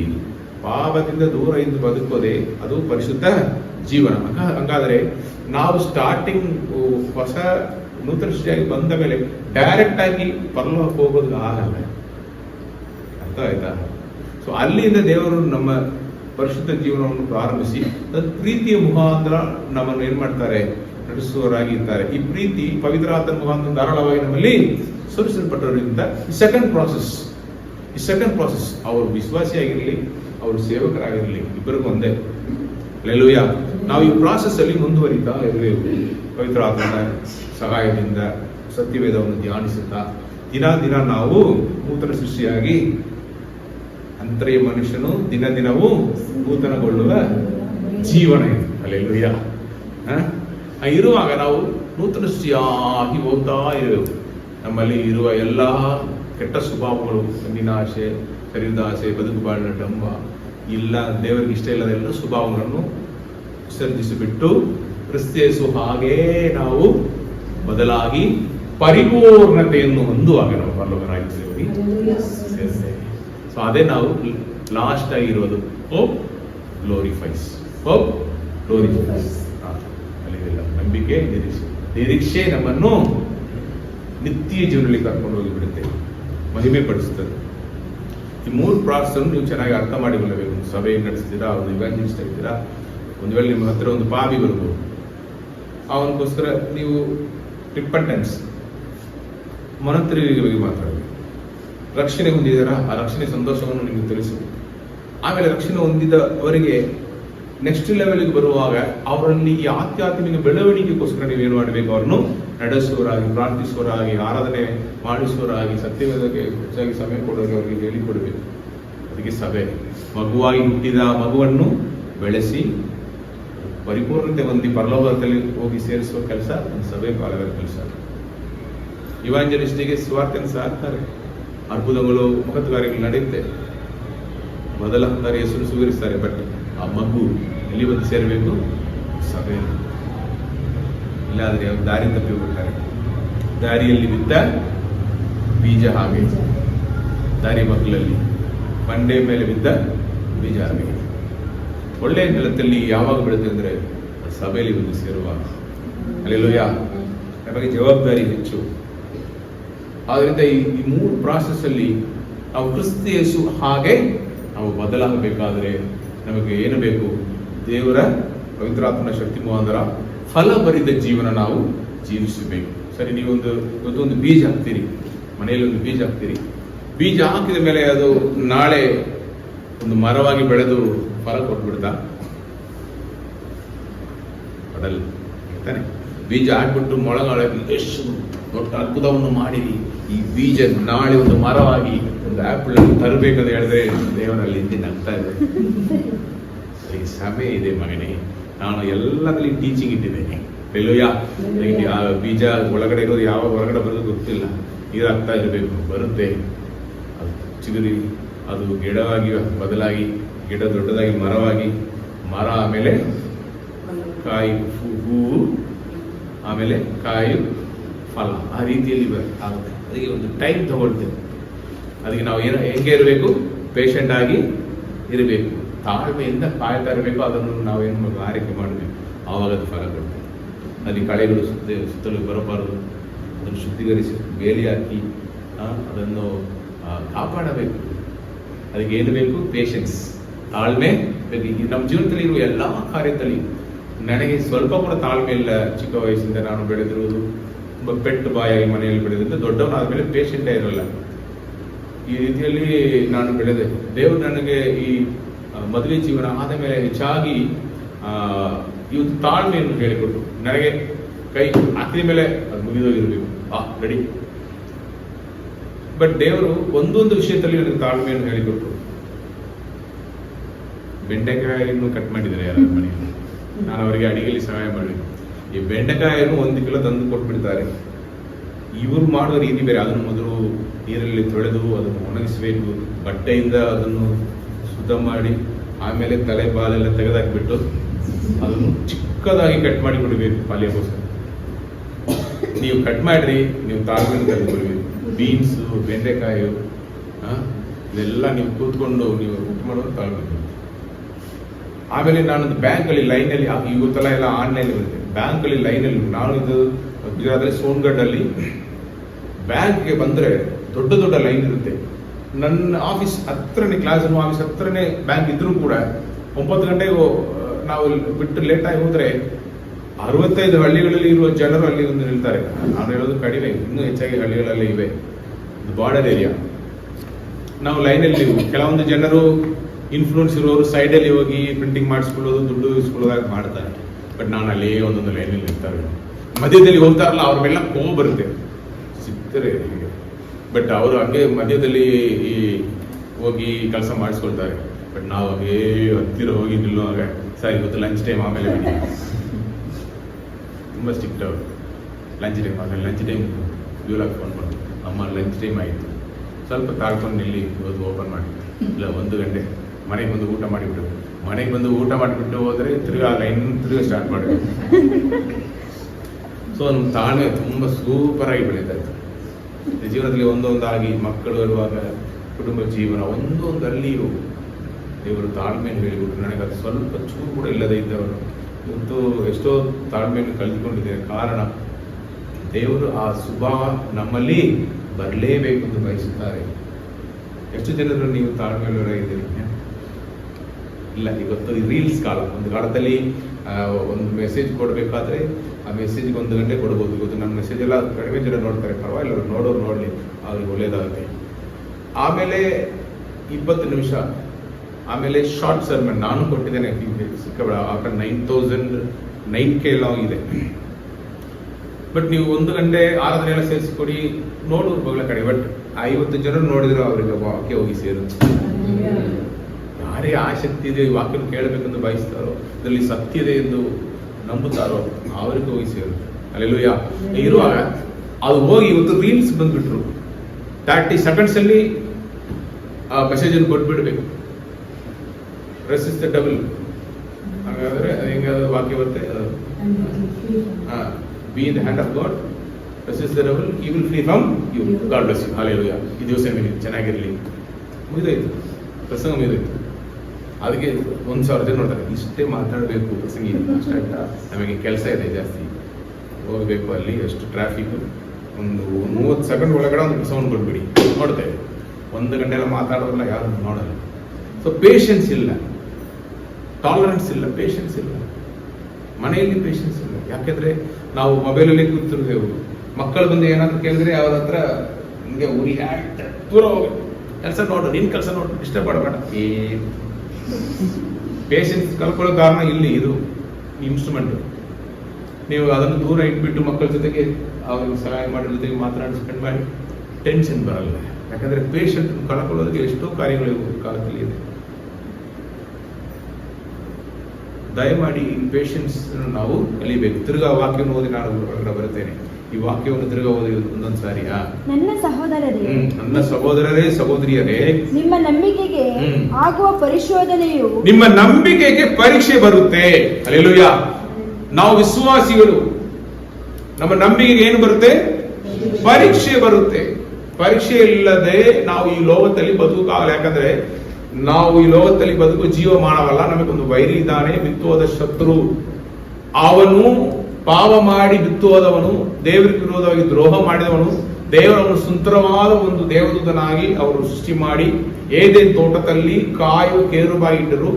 ಅವನು ಕೈ ರಕ್ಕೆನತ್ತುವಾಗ ಅವನ ಸ್ವರ ಸಂಗೀತ ಬಂತು. ಅವನ ಹಿಂದೆ ಇದ್ದ 33 ಕೋಟಿ ದೂತರನ್ನು ಕರ್ಕೊಂಡು 7ನೇ ಆಕಾಶದಲ್ಲಿ ಹೋಗಿ ಆ ಒಂದು ಹೆವನ್ ಅಲ್ಲಿ ದೇವರ ಮುಂದೆ ಅಡ್ಡ ಬಿದ್ದು ದೇವರನ್ನು ಆರಾಧಿಸಿದ್ದ ಆರಾಧನೆ ದೂತರಲ್ಲಿ ಪ್ರಥಮ ದೂತನವನು, ಸುಂದರವಾಗಿ ಸೃಷ್ಟಿಸಲ್ಪಟ್ಟವನು. 9 ನವಗ್ರಹಗಳಿಂದ ದೇವರನ್ನು ಸೃಷ್ಟಿಸಿದರು. ಬಟ್ ಅವನಿಗೆ ದೇವರ ಸಿಂಹಾಸನದಲ್ಲಿ ಕೂತ್ಕೊಳ್ಳಬೇಕೆಂದು ಆಸೆ ಬಂತು. ನೀವು ಕೇಳುವುದು ಪರಲೋಕದಲ್ಲಿ ಹಿಂಗೆ, ದೇವರು ಯಾರನ್ನು ಕಂಪ್ಲೀಟ್ ಆಗಿ ಆಪರೇಟ್ ಮಾಡೋದಿಲ್ಲ, ಹಂಗಾದ್ರೆ ನಾನೇ ಫುಲ್ ನಿಯಂತ್ರಿಸಲ್ಲ, ಹಂಗೆ ಮಾಡ್ತಾ ಇಲ್ಲ. ಅವರು ಸ್ವಯಂ ನಮ್ಮಲ್ಲಿ ಆ ಒಂದು ಸ್ವ ಇಚ್ಛೆ ಅದೇನಿರುತ್ತೆ ವಿಲ್ ಪವರ್ ಅದನ್ನು ಕೊಟ್ಟಿದ್ದಾರೆ. ದೇವದವರಿಗೂ ಕೊಡಲ್ಪಟ್ಟಿದೆ. ದೇವರ ಸೃಷ್ಟಿಯಲ್ಲಿ ನೀವು ದೂತರುಗಳನ್ನು ನೋಡಿದ್ರೆ ಮೈಕಲ್ ಇದ್ದಾರೆ. ಮೈಕಲ್ ಯಾರು? ಅವರು ಯುದ್ಧ ಮಾಡುವ ದೂತರಲ್ಲಿ ಪ್ರಥಮ ದೂತರು. ಅವರು ಹಿಂದೆಯೂ ಕೋಟ್ಯಾಂತರ ದೂತರಲ್ಲಿ ಇದ್ದಾರೆ. ಆಮೇಲೆ ಸಂದೇಶವನ್ನು ಕೊಡುವಂತವರು ಯಾರು? ಗಬ್ರಿಯಲ್. ರಫೇಲ್ ಎಂದು ಇಲ್ಲಿ ನಾನು ಬೈಬಲಲ್ಲಿ ನಮಗಿರುವ ಬೈಬಲಲ್ಲಿ ರಫೇಲ್ ಹೆಸರು ಇಲ್ಲ, ಇನ್ನೊಬ್ಬರ ಹೆಸರು ಕೂಡ ಇದೆ, ಅದೆಲ್ಲ ನಾನು ಬೈಬಲಲ್ಲಿ ಇಲ್ಲದೆ ಇರುವುದರಿಂದ ನಾನು ಹೇಳ್ತಾರೆ. ಬಟ್ ಇವರಲ್ಲಿ ಮಾರ್ನಿಂಗ್ ಸ್ಟಾರ್ ಎಂದು ಕರೆಯಲ್ಪಟ್ಟ ಆ ಒಂದು ಪ್ರಥಮ ದೂತನು ದೇವರನ್ನು ಬಹಳವಾಗಿ ಪ್ರೀತಿಸಿ ಅವನಿಗೆ ಅಧಿಕಾರಗಳನ್ನು ಕೊಟ್ಟ ಮೇಲೆ ಕೂಡ ಅವನು ದೇವರಿಗೆ ಏನು ಮಾಡಿದನು? ದ್ರೋಹ ಮಾಡಿದನು. ಅವನ ಸೃಷ್ಟಿಕರ್ತ ಅವರ ಪ್ರೀತಿಯನ್ನು ಅವನು ಅರ್ಥ ಮಾಡಿಕೊಂಡಿಲ್ಲ. ಏನು ಅರ್ಥ ಮಾಡಿಕೊಂಡಿಲ್ಲ? ಪ್ರೀತಿಯನ್ನು. ಆವಾಗ ದೇವರು ಮೈಕಲನ್ನು ಕಳುಹಿಸಿ ಯುದ್ಧ ನಡೆದು ಅವನನ್ನು ಮೇಲಿನಿಂದ ಬೀಳಿಸಿಬಿಟ್ಟು, ಅವನು ಏದೇನು ತೋಟದಲ್ಲಿ ಕೇರುಬಾಗಿದ್ದರಿಂದ ಅಲ್ಲಿ ಅವನನ್ನು ಇಟ್ಟು ಇವತ್ತು ಮಾನವ ಕುಲವನ್ನು ಸೃಷ್ಟಿ ಮಾಡಬೇಕು ಎಂದು ದೇವರು ಮೊದಲೇ ನಿರ್ಧಾರ ತಗೊಂಡಿದ್ದಾರೆ. ಈ ಮಾನವ ಕುಲ ಮೇಲೆ ಕೂಡ ಇವನು ಆಳ್ವಿಕೆ ಮಾಡಬೇಕು ಎಂದು ಬಯಸಿದವನು. ಇವತ್ತು ದೇವರಿಗೆ ಬಹಳ ನೋವಾಯಿತು. ನಾಳೆ ಈ ಮಾನವ ಕುಲವು ಇದೇ ರೀತಿಯಲ್ಲಿ ದ್ರೋಹ ಮಾಡಿದರೆ ನನಗೆ ಬಹಳ ನೋವಾಗುತ್ತೆ ಎಂದು ದೇವರು ಆಲೋಚಿಸಿ ಮನುಷ್ಯನನ್ನು ಏದೇನು ತೋಟದಲ್ಲಿ ಸೃಷ್ಟಿ ಮಾಡಿ ಅವನಿಗೊಂದು ಪರೀಕ್ಷೆಯನ್ನು ನೀಡುತ್ತಾರೆ. ಈ ಪರೀಕ್ಷೆ ಏನು ಅಂದ್ರೆ, ಎಲ್ಲಾ ಮರಗಳಲ್ಲಿರುವ ಹಣ್ಣುಗಳನ್ನು ನೀವು ತಿನ್ನಬಹುದು, ಬಟ್ ಮಧ್ಯದಲ್ಲಿರುವ ಮರದಲ್ಲಿರುವ ಹಣ್ಣು ಮಾತ್ರ ಬಾರದು ಅಂತ ಹೇಳಿ. ಇಲ್ಲಿ ಒಳಗಡೆ ಇರುವವನು ಯಾರು? ಯುದ್ಧದ ದೇವದೂತನಾದ ಸೈತಾನಾಗಿ ಬದಲಾಗಿದ್ದ ದೇವದೂತನು. ಅವನು ನನ್ನ ಜಾಗದಲ್ಲಿ ಇವರನ್ನು ಬಂದು ಇಟ್ಟಿದ್ದಾರಲ್ಲ, ಇವತ್ತು ನನ್ನ ಜಾಗ ಹೋಯಿತು. ಅದರಲ್ಲಿಯೇ ಮಾನವಗಳ ಬಂದು ಏನ್ ಮಾಡ್ತಾರೆ? ದೇವರನ್ನು ಪ್ರೀತಿಸಿ ಆರಾಧಿಸ್ಕೋತಾ ಇದ್ದಾರೆ.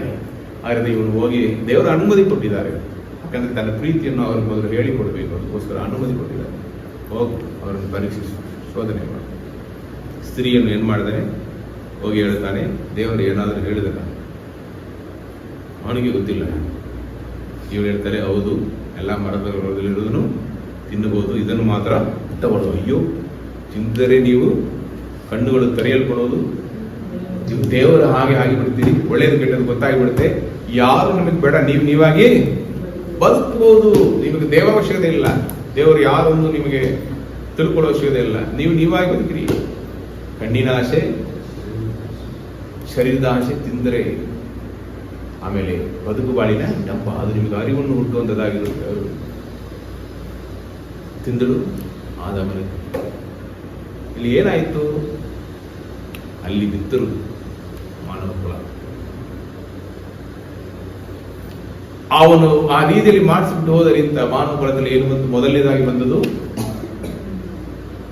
ಯಾವುದು? ಮರಣ. ತಿಂದ ದಿವಸದಲ್ಲಿ ಸಾಯುವಿನಿಂದ ಹೇಳಿದ್ರಲ್ಲ, ದೇವರ ಮನುಷ್ಯರಿಗೂ ಇರುವ ಆ ಒಂದು ಅನ್ಯೋನ್ಯತೆ, ಐಕ್ಯತೆ. ಆಮೇಲೆ ಅವ್ರು ಹೇಳಿದರು, ನೀನು ಧೂಳಿಂದ ಬಂದರಿಂದ ಧೂಳಿಗೆ ಹೋಗ್ವಿ, ಸಾಯಿವಿ, ಶಾರೀರಿಕ ಮರಣ. ಪಾಪಿಯಾಗಿಯೇ ಬದುಕ್ತಾ ಇರುವವನಿಗೆ ಸಿಕ್ಕುವುದೇನು? ನಿತ್ಯ ಮರಣ. ಹಾಗೆ ನಿತ್ಯ ಜೀವನ ಕೊಡುವಂತ ಮರವನ್ನು, ಫಲವನ್ನು ಕೊಡುವಂತ ಮರವನ್ನು ಏನ್ ಮಾಡಿದ್ರು? ಮುಚ್ಚು ಮರೆ ಮಾಡಿ. ಒಂದು ವೇಳೆ ಆದಮ ಅಲ್ಲಿ ಇದ್ದು ಅದನ್ನು ತಿಂದು ಬಿಟ್ಟಿರ್ತಾರೆ, ಏನಾಗಿರುತ್ತೆ? ನಿತ್ಯವಾಗಿ ಮರಣವನ್ನು ಹೊಂದಿದ ಮಾನವ ಕುಲವಾಗಿ ಬದುಕುತ್ತಿದ್ದರು. ಆದ್ರಿಂದ ದೇವರು ಅದನ್ನು ಮುಚ್ಚುಮರೆ ಮಾಡಿಬಿಟ್ಟು ಏನ್ ಮಾಡಿದ್ರು? ಹೊರಗಡೆ ಕಳುಹಿಸಿಬಿಡುತ್ತಾರೆ. ಹಾಗೆ ಇರುವಾಗ ದ್ರೋಹ ಮಾಡಿ ನಮ್ಮನ್ನು ಬೀಳಿಸಿಬಿಟ್ಟನು. ನಾವು ಬದುಕಲೇಬಾರದು, ಅವನ ಜಾಗಕ್ಕೆ ಹೋಗಬಾರದು ಎಂದು ಅವನು ತಡೆ ಮಾಡಿದನು. ಆದರೂ ಕೂಡ ದೇವರು, ಪರಿಣಾಮ ದೇವರು ಅಲ್ಲಿ ಮೊದಲು ಇಳಿದು ಬಂದು ಆದಾಮನಿಗೆ ಮಾತನಾಡ್ತಾರೆ,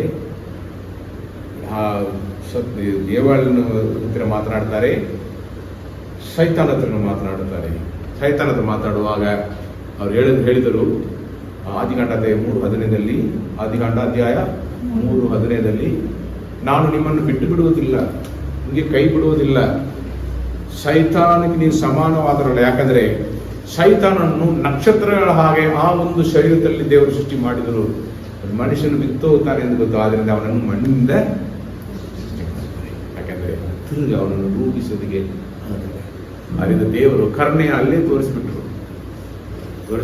ಶೈತಾನ ಹೇಳ್ತಾರೆ, ನಿನ್ನ ಸಂತಾನಕ್ಕೂ ನನ್ನ ಸಂತಾನಕ್ಕೂ ಹಗೆತನವನ್ನು ಉಂಟು ಮಾಡುವೆ, ನಿನ್ನ ಸಂತಾನದ ಇಮ್ಮಡಿಯನ್ನು ಕಚ್ಚುವಿ, ನನ್ನ ಸಂತಾನ ನಿನ್ನ ಸಂತಾನದ ತಲೆಯನ್ನು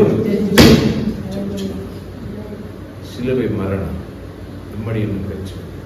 ಬಟ್ ಅದೇ ಶಿಲುಬೆ ಮೇಲೆ ಶೈತಾನ ತಲೆಯನ್ನು ಕ್ರಿಸ್ತ ಯೇಸು ಹಲ್ಲೆಲೂಯಾ. ಇರುವಾಗ ಕ್ರಿಸ್ತ ಯೇಸು ಲೋಕಕ್ಕೆ ಇಳಿದು ಬರುತ್ತಾರೆ. ಕ್ರಿಸ್ತ ಯೇಸು ಬಂದ ತಕ್ಷಣ ಅವರು ಮಗುವಾಗಿ ಹುಟ್ಟಿರುವಾಗಲೇ ಸೇವೆಯನ್ನು ಪ್ರಾರಂಭಿಸಲಿಲ್ಲ. ಹಲ್ಲೆಲೂಯಾ.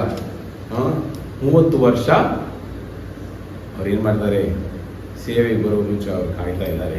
ಅದು ಕೂಡ ನಾನು ತಾಳ್ಮೆ ಎಂದು ಹೇಳುವೇನು, ಆದೂರ ಪಟ್ಟು ಸೇವೆಗೆ ಬಂದಿಲ್ಲ.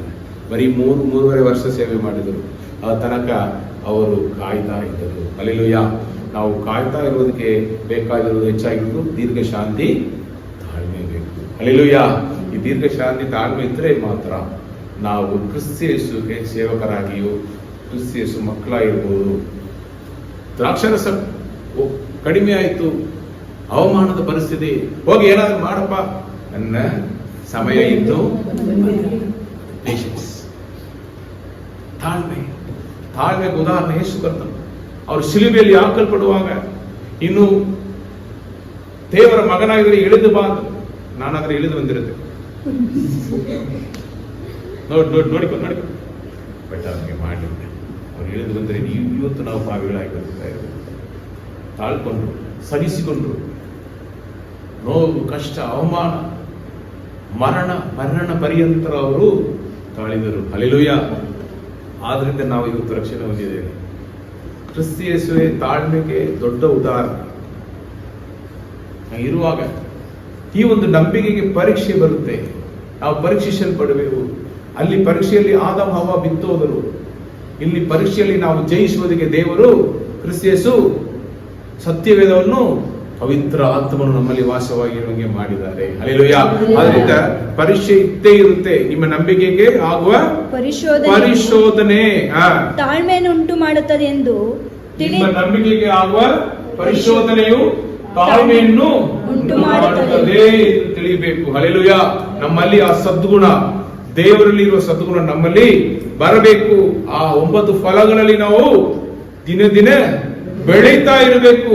ಈ ವಾಕ್ಯವನ್ನು ನಾನು ಹಂಗೆ ಇಟ್ಟಿದ್ದೇನೆ, ಟೆಕ್ಸ್ಟುವಲ್ ತರ ಸರ್ಮನ್ ಹಾಗೆ ಹಂಗೆ ಅದನ್ನು ವಿಭಾಗಿಸಿ. ನಮ್ಮ ನಂಬಿಕೆಗೆ ಆಗುವ ಪರಿಶೋಧನೆಯು ತಾಳ್ಮೆಯನ್ನು ಉಂಟು ಮಾಡುತ್ತದೆ. ಯೋಸೇಫನ ಜೀವನವನ್ನು ತಗೊಂಡು ನೋಡ್ರಿ.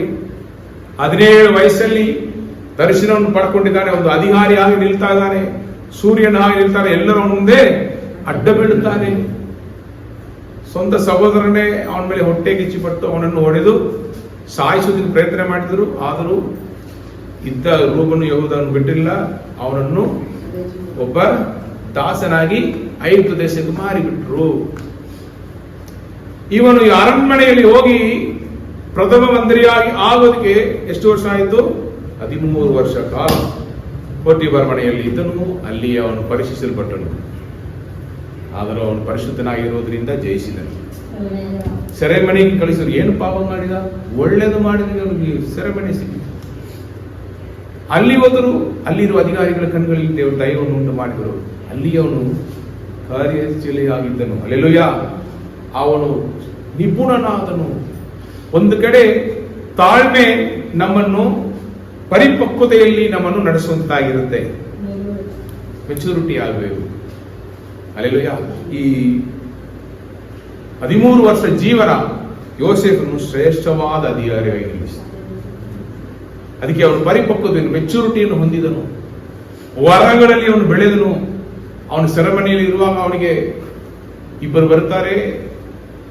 ಅವರೊಂದು ಕೇಳ್ತಾರೆ, ನಾವು ಇಬ್ಬರು ತಪ್ಪು ಮಾಡಲಿಲ್ಲ, ಹಿಂಗೆ ಬಂದಿದೆ, ಬಟ್ ಅದರಲ್ಲಿ ಒಬ್ಬನು ತಪ್ಪು ಮಾಡಿದ. ದರ್ಶನದಲ್ಲಿ ದೇವರು ತೋರಿಸ್ಬಿಟ್ರು, ಅವರಿಬ್ಬರಿಗೂ ಕನಸ್ಬಿಡುತ್ತೆ. ಆ ಕನಸಿಗೆ ಅರ್ಥವನ್ನು ಯಾರು ಹೇಳ್ತಾರೆ? ಯೋಸೇಫನು ಹೇಳ್ತಾನೆ. ಒಬ್ಬನ ತಲೆ ತೆಗೆಯಲ್ಪಟ್ಟಿದ್ದು, ಇನ್ನೊಬ್ಬನ ತಿರುಗಾ ಅರಸನಿಗೆ ದ್ರಾಕ್ಷರಸವನ್ನು ಕೊಡುವಂತನಾಗಿ ಹೋದನು. ಹಳೆ ಕೆಲಸಕ್ಕೆ ಹೋಗಿಬಿಟ್ಟು ಅವನು ಮರೆದು ಬಿಟ್ಟು, ದೇವರು ಮರೆದಿರಲಿಲ್ಲ. ಅವನು ತಕ್ಕ ಸಮಯದಲ್ಲಿ ಸೆರವಿನಿಂದ ಅರಮನೆಯಲ್ಲಿ ಕರ್ಕೊಂಡು ಹೋಗಿ ನಿಲ್ಲಿಸಿ ಆ ದೇಶದ ಮೇಲೆ ಬರುವ ಬರಕಾಲವನ್ನು, ಸುಕಾಲವನ್ನು, ಒಳ್ಳೆ ಕಾಲ ಬರಕಾಲ ಇದನ್ನು ತಿಳಿಸಿ ಅದಕ್ಕೆ ಹಿಂಗೆ ಮಾಡಬೇಕೆಂದು ಇವನು ಪವಿತ್ರ ಆತ್ಮನ ಮುಖಾಂತರ ಹೇಳುವಾಗ ಅರಸನಿಗೆ ಅದು ಮೆಚ್ಚುಗೆ ಆಗಿ ಯೋಸೇಫನ್ನೇ ಆ ಒಂದು ಅಧಿಕಾರಿಯಾಗಿ ನೇಮಿಸಿ ಐಗುಪ್ತ ದೇಶದಲ್ಲಿ ಅವನು ದೊಡ್ಡ ಅಧಿಕಾರಿ ಆಗ್ತಾನೆ. ಅಲ್ಲಿ ಮದುವೆ ಆಗುತ್ತೆ. ಆ ಕಾಲದಲ್ಲಿ ಒಂದು ಬರಕಾಲ ಇಡೀ ಲೋಕದಲ್ಲಿ ಅದು ಅದ್ಭುತವಾಗಿದ್ದರಿಂದ ಇಡೀ ಲೋಕದಲ್ಲಿ ಇರುವವರು ಯಾರನ್ನು ಹುಡುಕಿ ಬಂದರು? ಯೋಸೇಫನ್ನು ಹುಡುಕಿ ಬರೋರು. ಯೋಸೇಫನ್ನು ರಕ್ಷಕನ ಹಾಗೆ ನಿಂತರು. ಅದಕ್ಕೆ ಕಾರಣ ಏನು ಗೊತ್ತಾ? ತಾಳ್ಮೆಯಿಂದ. ಅಲ್ಲಿ ಏನಾದರೂ ಯೋಸೇಫನು ಮಾತನಾಡಿದನು, ಮಾಹಿತರದಿಂದ ಕೋಪಪಟ್ಟಣ, ಪಾಪ ಮಾಡಿದನ, ಇಲ್ಲ ನನಗೆ ದೇವರು ಬೇಡ ಅಂತ ಹೇಳಿದನ. ಇದರಲ್ಲಿ ಪ್ರಾಸೆಸ್ ಅಲ್ಲಿ ಏನು ಮಾಡಿದ? ಅವನು ತಾಳ್ಕೊಂಡನು. ತಾಳ್ಮೆಯಿಂದ, ದೀರ್ಘಶಾಂತಿಯಿಂದ ಆ ಒಂದು ಪ್ರಾಸೆಸ್ ಅಲ್ಲಿ ಮುಂದುವರಿತಾ ಎಲ್ಲೆಲ್ಲಿ ಕಳಿಸ್ತಾರೋ, ಎಲ್ಲೆಲ್ಲಿ ಪರಿಸ್ಥಿತಿ ಹೋಗ್ಬೇಕೋ ಎಲ್ಲದಲ್ಲ ಅವನು ತಾಳ್ಮೆಯಿಂದ ಮುಂದುವರೆದಿದ್ದ ಪರಿಪಕ್ವತೆ ಬಂದಿದ್ದು. ವಾಕ್ಯವನ್ನು ಮುಂದೆ ಹೋದ್ರೆ ಗೊತ್ತಾಗುತ್ತೆ. ನಂಬಿಕೆ ಆಗುವ ಪರಿಶೋಧನೆ ತಾಳ್ಮೆಯನ್ನು ಉಂಟು ಮಾಡುತ್ತದೆ ಎಂದು ತಿಳಿದು ನೀವು ನಾನಾ ವಿಧವಾದ ಕಷ್ಟಗಳಲ್ಲಿ ಬಿದ್ದಿರುವಾಗ ಅದನ್ನು ಕೇವಲ ಆನಂದಕರವಾದದೆಂದು ಅದು ನಿಮ್ಮನ್ನು ಪರಿಪಕ್ವತೆಯಲ್ಲಿ ನಡೆಸುವುದಾಗಿರುತ್ತೆ. ನೀವು ಬಿತ್ತು ಹೋಗುವುದು ಇಲ್ಲ. ಅದು ನೀವು ಆನಂದಕರವಾದ ಒಂದು ಕಾರ್ಯ. ನಾನು ಕಷ್ಟಪಡುವುದು ಒಳ್ಳೆಯದೆಂದು ನಾವು ಹೇಳಬೇಕು. ಕೀರ್ತನೆಗಾರ ಹೇಳ್ತಾನೆ, ನಾನು ಕಷ್ಟಪಟ್ಟದ್ದು ಒಳ್ಳೆಯದು, ಆದ್ರಿಂದ ದೇವರ ಪ್ರಮಾಣಗಳನ್ನು ತಿಳಿದುಕೊಂಡಿದ್ದೇನೆ ಎಂದು ಹೇಳ್ತಾನೆ. ಇರುವಾಗ ನಾವು ಕಷ್ಟಪಡುವುದು ಒಳ್ಳೆಯದು. ಕಷ್ಟದಲ್ಲಿ ಬಿತ್ತಿರುವಾಗ ದೇವರು ನಮ್ಮನ್ನು ಕೈ ಬಿಡುವುದೇ ಇಲ್ಲ. ಆ ವಾಕ್ಯ ಭಾಗವನ್ನು ನೀವು ತಗೊಂಡು ಹೋದ್ರೆ ಯೋಸೇಫನ ಸಂಗಡ ದೇವರು ಇದ್ದದ್ದರಿಂದ ಅವನು ಕೈ ಇಟ್ಟು ಮಾಡಿದ ಎಲ್ಲಾ ಕಾರ್ಯಗಳನ್ನು ಅವನ ಜಯವನ್ನು ಎಲ್ಲ ಕಡೆ ಸೆರೆಮನೆಯಲ್ಲಿರುವ ಯೋಸೇಫನ ಸಂಗಡ ದೇವರಿದ್ದರು. ಎಲ್ಲೋ ಕೈ ಬಿಡಲ್ಪಟ್ಟವನಾಗಿ ಅವನು ಬದುಕಿರಲಿಲ್ಲ. ನೋಡೋದಕ್ಕೆ ಇದೆ, ಬಟ್ ದೇವರು ಬದುಕಿದ್ದರು. ಅದು ಸತ್ಯವೇದ ಹೇಳುತ್ತೆ. ಹಾಗಾದ್ರೆ ನಮ್ಮನ್ನು ಪರಿಪಕ್ವತೆಯಲ್ಲಿ, ಕ್ಯಾರೆಕ್ಟರ್ ಅಲ್ಲಿ ದೇವರು ನಮ್ಮನ್ನು ಆ ಫಲವುಳ್ಳ ಮರವಾಗಿ ಬದಲಾಯಿಸಿದ ಮೇಲೆ ನೀವು ನಾಳೆ ಸೇವೆಗೆ ಹೋದರು, ವಿಶ್ವಾಸಿಯಾಗಿದ್ದರು, ಫಲವುಳ್ಳ ಮರ ಅನೇಕರಿಗೆ ಪ್ರಯೋಜನಕರವಾಗಿ. ಎಷ್ಟು ನಾವು ಕಲಿತುಕೊಂಡ್ರು ಅದು 50%. ಬಟ್ ನಮ್ಮ ಸಾಕ್ಷಿಯೊಂದಿಗೆ ನೀವು ಸ್ವಾರ್ಥೆಯನ್ನು ಸಾರುವಾಗ ಅದು ಅನೇಕರನ್ನು ದೇವರ ದಾರಿಯನ್ನು ನಡೆಸುತ್ತೆ. ಯಾಕಂದ್ರೆ ಸೈತಾನು ಅಲ್ಲಿ ನಿಮ್ಮ ಕಡೆ ದೇವರ ಕಡೆ ಬರೋದಕ್ಕೆ ತಡೆ ಮಾಡೋದಕ್ಕೆ ಅವನಿಗೆ ಆಗಲ್ಲ. ಇವರು ಸಾಕ್ಷಿ ಅದೆಲ್ಲ ಒಡೆದಾಗಿ ಬಿಟ್ಟು ಹೋಗ್ಬಿಡುತ್ತೆ. ಅರ್ಥವಾಯ್ತಾ? ಸೊ ಹಂಗಿರುವಾಗ ಮುಂದೆ ತಾಳ್ಮೆಯು ಸ್ಥಿತಿಗೆ ಬರಲಿ, ತಾಳ್ಮೆ ಸುದ್ದಿಗೆ ಬರಲಿ. ಆಗ ನೀವು ಶಿಕ್ಷಿತರು, ಸರ್ವ ಸುಗುಣವುಳ್ಳವರು, ಏನು ಕಡಿಮೆ ಇಲ್ಲದವರು ಆಗಿರುವಿರಿ. ಅರ್ಥ ಆಯ್ತಾ? ಅದೇ ನಿಮಗೆ ಮೇನ್ ಪಾಯಿಂಟ್. ನಾವು ಶಿಕ್ಷಿತರು, ಸರ್ವ ಸುಗುಣವುಳ್ಳವರು, ಏನು ಕಡಿಮೆ ಇಲ್ಲದವರಾಗಿ ಬದಲಾಗಿ ಬಿಡುತ್ತೇವೆ. ಅದೇ ಪರಿಪಕ್ವತೆ, ಪರಿಪೂರ್ಣತೆ. ಹಲ್ಲೆಲೂಯಾ. ಈ ಒಂದು ಪರಿಪಕ್ವತೆಗೆ ನಾವು ಬರಬೇಕು. ಕ್ರೈಸ್ತಿಯರಾಗಿ ನಾನು ಪ್ರಾರಂಭಿಸಿದ ಕಾಲದಿಂದ ಇಷ್ಟು ವರ್ಷ ಕಾಲದಲ್ಲಿ ನಾನು ಬಿಟ್ಟ ಎಷ್ಟೋ ಕಾರ್ಯಗಳುಂಟು. ನನ್ನ ಸದ್ಗುಣಗಳಲ್ಲಿ ಬೆಳೆಯೋದಕ್ಕೆ ದೇವರು ಸಹಾಯ ಮಾಡಿದರು. ಈ ಮದುವೆ ಜೀವನವೇ ನನ್ನನ್ನು ಬದಲಾಯಿಸಿತು. ನಾನು ಮಲಗಿರುವಾಗ ನಮ್ಮ ಡ್ಯಾಡಿ ಬಂದು ನನಗೆ ಕಾಫಿ ಕೊಡ್ತಾರೆ. ಹಲ್ಲು ಜೊತೆ ಕೂತ್ಕೊಂಡು ಕುಡಿಯಬೇಕು. ಕುಡಿದು ಮುಗಿಸೋ ತನಕ ನಿಲ್ತಾ ಇರುವಾಗ ಆಮೇಲೆ ಕೈಯಲ್ಲಿ ಕೊಡ್ತೇನೆ, ಹಾಗೆ ಮರೆಯುವುದು. ನಮ್ಮ ಬಟ್ಟೆ ಎಲ್ಲ ವಾಶ್ ಮಾಡಿ ಕೊಡೋದು ನಮ್ಮ ಡ್ಯಾಡಿ. 24 ವಯಸ್ಸವರೆಗೆ ಅದನ್ನ ಮಾಡ್ತಾ ಇದ್ರು. ನನ್ನ 24 ವಯಸ್ಸು. ಮದುವೆ ಆದ್ಮೇಲೆ ಕೂಡ ಕಂಟಿನ್ಯೂ ಆಯಿತು. ನಾನು ಬೇಡ ಅಂತ ತಿಳಿಸಿದೆ. ತುಂಬಾ ಪೆಟ್ ಬಾಯ್ ಮನೆಯಲ್ಲಿ. ಊಟ ಎಲ್ಲರಿಗೂ ಮಟನ್ ತಗೊಂಡ್ರೆ ನನಗೆ 2 ಪೀಸ್ ಎಕ್ಸ್ಟ್ರಾ ಬರುತ್ತೆ. ನನ್ನ ಅಣ್ಣಗೆ ನನ್ನ ಮೇಲೆ ತುಂಬ ಕೋಪ ಬರುತ್ತೆ. ಅವನಿಗೆ ಮಾತ್ರ ಸ್ಪೆಷಲ್ ಟ್ರೀಟ್ಮೆಂಟ್ ಕೊಡ್ತಾರೆ. ಸೊ ಬಟ್ಟೆ ತಗೊಂಡ್ರು ಎಲ್ಲ ತುಂಬ ಹಣ ಕೈಯಲ್ಲಿ ಕೊಡ್ತಾರೆ. ಓದ್ತಾ ಇರುವಾಗಲೂ ನಾನು ಕಟ್ಟೋಡಿದ್ಬಿಟ್ಟು ಸಿನಿಮಾಕ್ಕೆ ಹೋಗಿದೆ. ಆ ಟೈಮಲ್ಲಿ ಇವನ ಅಣ್ಣ ನನಗೆ ಕಂಪನಿ ನಂದಿನಿಯವರ ಅಣ್ಣ, ಇಬ್ಬರು ಒಟ್ಟಿಗೆ ಓದಿದೆ. ಸೊ ಹಂಗಿರುವಾಗ ಹಂಗೆ ಬೆಳೆದು ಬಂದ ನನಗೆ ಮದುವೆ ಆದಮೇಲೆ ಮನೆ ಕೆಲಸ ಮಾಡಬೇಕು. ಅವರೇ ಫಸ್ಟು ಸ್ಯಾಮು ಹುಟ್ಟುವಾಗ ಅವ್ರಿಗೆ ಕಾಂಪ್ಲಿಕೇಶನ್ ಆಯಿತು. ಪಾಯ್ಸನ್ ಎಕ್ಸ್ಪೈರಿ ಇಂಜೆಕ್ಷನ್ ಹಾಕಿದ್ರಿಂದ ಅವ್ರ ಮಗು ಹುಟ್ಟಿದ ಮೇಲೆ ತುಂಬ ಬೆಳಗಿನತೆ ಉಳ್ಳವರಾಗಿಬಿಟ್ರು. ನಾನು ಅವ್ರಿಗೆ ವೀಸಿಗಿಂತು ನನಗೆ ಬೆನ್ನಲ್ಲಿ ಮುಳ್ಳು, ಅವರಿಗೆ ಇಲ್ಲಿ ಪ್ರವಾದಿ ಇರುವಾಗ ದೇವರು ನನ್ನ ಕೃಪೆ ನನಗೆ ಸಾಕು ಅಂತ ಹೇಳಿಬಿಟ್ರು. ಇದು ಎರಡು ಜೊತೆಯಲ್ಲೇ ನಾವು ಇಷ್ಟು ವರ್ಷಗಳು ಸೇವೆ ಮಾಡ್ತಾ ಇದ್ದೇವೆ, 21 ವರ್ಷ ಮದುವೆ ಜೀವನದಲ್ಲಿ. ಬಟ್ ಮನೆಯಲ್ಲಿ ಕೆಲಸಗಳನ್ನು ಮಾಡಬೇಕು, ಪಾತ್ರ ತೊಳೆಯಬೇಕು, ನನಗೆ ಅದೆಲ್ಲ ಗೊತ್ತೇ ಇಲ್ಲ. ಅವರು ಹೇಳಿಕೊಡ್ತಾರೆ. ಮೊಟ್ಟೆ ಇದ್ರೆ ನಾನು ಸುಮ್ಮನೆ ಅದು ಮೊಟ್ಟೆ ವಾಸನೆ ಬಂದರೆ ಬಂದು ನೋಡ್ತಾರೆ, ಮುಗಿಸ್ಕೊಳ್ತಾರೆ, ಇಲ್ಲಿ ಮೊಟ್ಟೆ ವಾಸನೆ ಬರ್ತದೆ, ಇದನ್ನು ಹೆಂಗೆ ತೊಳೆಯಬೇಕು, ಇದೆಲ್ಲ ಮೊದಲು ತೆಗೆದಾಕಿ ಒಂದು ಇದ್ರ ಸೈಡಲ್ಲಿ ಹಾಕಿಬಿಟ್ಟು ಆಮೇಲೆ ವಾಶ್ ಮಾಡಿಬಿಟ್ಟು ಆಮೇಲೆ ವಿಮ್ ಹಾಕಿ ಹಂಗೆ ಆಮೇಲೆ ಒಂದ್ಸಾರಿ ನೋಡಬೇಕು. ಚಿಕನ್ ತೊಳೆದ್ರು ಇದು ಒಳಗಡೆ ಇರುವುದು ಎಲ್ಲ ಅದನ್ನು ತೆಗೆದಾಕಿ ಕ್ಲೀನಾಗಿ 5 ಸಾರಿ ತೊಳಿತಾರೆ. ನಮ್ಮ ಅಮ್ಮ ಹೇಳೋರು ಸೋಪ್ ಹಾಕ್ತಾಳೆ ಏನೋ ಅಂತ, ಇಷ್ಟು ವೈಟ್ ಆಗಿ ಆಗಿತ್ತಲ್ಲ ಅಂತ. ಇಲ್ಲಾಂದ್ರೆ ಅವರೇ ತಿನ್ನಲ್ಲ. ಸೊ ಹಾಗೆ ಇರುವಾಗ ಇದಕ್ಕೆಲ್ಲ ಪೇಷನ್ಸ್, ತಾಳ್ಮೆ ನಾನು ಕಲ್ತ್ಕೊಂಡೆ. ನನ್ನ ಜೀವನದಲ್ಲಿ ತಾಳ್ಮೆಯನ್ನು ಕಲ್ತ್ಕೊಂಡೆ. ಒಂದೊಂದು ವಿಷಯದಲ್ಲಿ ಮನೆ ನೀಟಾಗಿರಬೇಕು. ಬಟ್ಟೆ ಇವತ್ತು ನಾನು ಹಾಕಿರುವ ಬಟ್ಟೆ ಸಂಜೆ ಆದರೆ ಅದು ವಾಷಿಂಗ್ ಮಿಷಿನ್ಗೆ ಹೋಗಿಬಿಡುತ್ತೆ, ನಾಳೆ ಅದನ್ನು ಹುಡುಕೋದಕ್ಕಾಗಲ್ಲ ಮನೆ ಒಳಗಡೆ. 10 ನಿಮಿಷ ಹೊರಗಡೆ ಹೋಗಿಬಿಟ್ಟು ಬಂದ ತಾನೆ, ಇಲ್ಲ ವಾಶ್ ಮಾಡಿ ನೆಕ್ಸ್ಟ್ ದಿವಸ ಹಾಕೊಳ್ಳಿ ಅಂತಾನೆ. ಸೊ ಅಷ್ಟು ನೀಟಾಗಿರಬೇಕು. Kitchen ನೀಟಾಗಿರಬೇಕು, washroom ನೀಟಾಗಿರಬೇಕು. ಎಲ್ಲಿ ಹೋದ್ರೂ ಅವ್ರಿಗೆ ಸುವಾಸನೆ ಬರಬೇಕು. ಇಲ್ಲಿರೋದು ಅಲ್ಲಿ ಇಡಬಾರ್ದು, ಅಲ್ಲಿರೋದು ಇಲ್ಲಿ ಇಡಬಾರ್ದು. ತುಂಬಾ ಡಿಸಿಪ್ಲಿನ್. ನನಗೆ ಆ ರೀತಿಯಲ್ಲಿ ಇಲ್ಲ. ನಮಗೆಲ್ಲ ಸಹಾಯ ಮಾಡುತ್ತಿದ್ರು ಚಿಕ್ಕ ವಯಸ್ಸಲ್ಲಿ. ಇವತ್ತು ನಮ್ಮ ಜೀವನ ಏನಾಗ್ತದೆ, ರೂಪಾಂತರ ಹೊಂದುತ್ತದೆ. ಮದುವೆ ಆದ ಮೇಲೆ ತುಂಬಾ ಸ್ಟ್ರಿಕ್ಟು. ಒಂದೊಂದು ವಿಷಯದಲ್ಲಿ ಇವತ್ತು ನೀವು ನೋಡ್ತಾ ಇರುವ ರೂಪನ್ ಬೇರೆ, 20 ವರ್ಷದ ಮೊದಲು ಮುಂಚೆ ಇದ್ದವರು ಬೇರೆ. ಅಷ್ಟು ನಾನು ಕಲಿತುಕೊಂಡು ಬಂದಿದ್ದೇನೆ. ಅವರು ಒಂದೊಂದು ವಿಷಯದಲ್ಲಿಯೂ ಡಿಸಿಪ್ಲಿನ್ ಅದೆಲ್ಲ ನೋಡ್ತಾ ಇರೋದ್ರಿಂದ ಶುದ್ಧತೆ ಒಳ್ಳೇದು. ನನಗೂ ಅದು ಇಷ್ಟ ಆಯಿತು.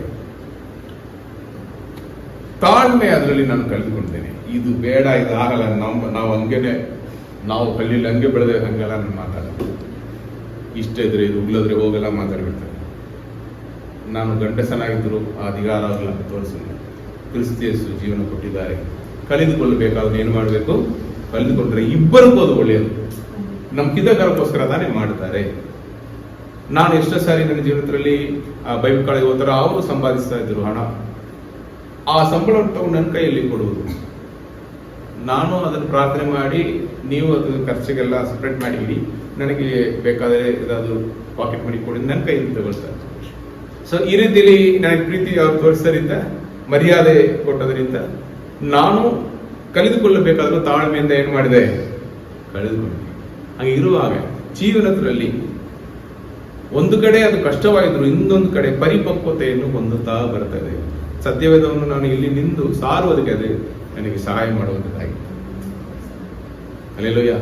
ಇದನ್ನು ಹೇಳೋದಕ್ಕೆ ಇವನಿಗೆ ಯೋಗ್ಯತೆ ಇದೆ ಎಂದು ಹೇಳುವಷ್ಟು ಮನೆ ಕೆಲಸಗಳು. ನನ್ನ ಫ್ರೆಂಡ್ಸ್ ಬಂದರೆ, ನನ್ನ ಫ್ರೆಂಡ್ ಪ್ರಸಾದ್ ಚೆನ್ನೈದ ಬಂದ, ನೀವು ಮಗನೇ ಇನ್ನು ಮನೆ ಕೆಲಸ ಮಾಡ್ತೀಯ, ಮಳೆ ಬಂದು ಬಿಡುತ್ತೆ ಮೈಸೂರಲ್ಲಿ, ಒಂದು ಕೂಡ ಮುಟ್ಟಲ್ಲ.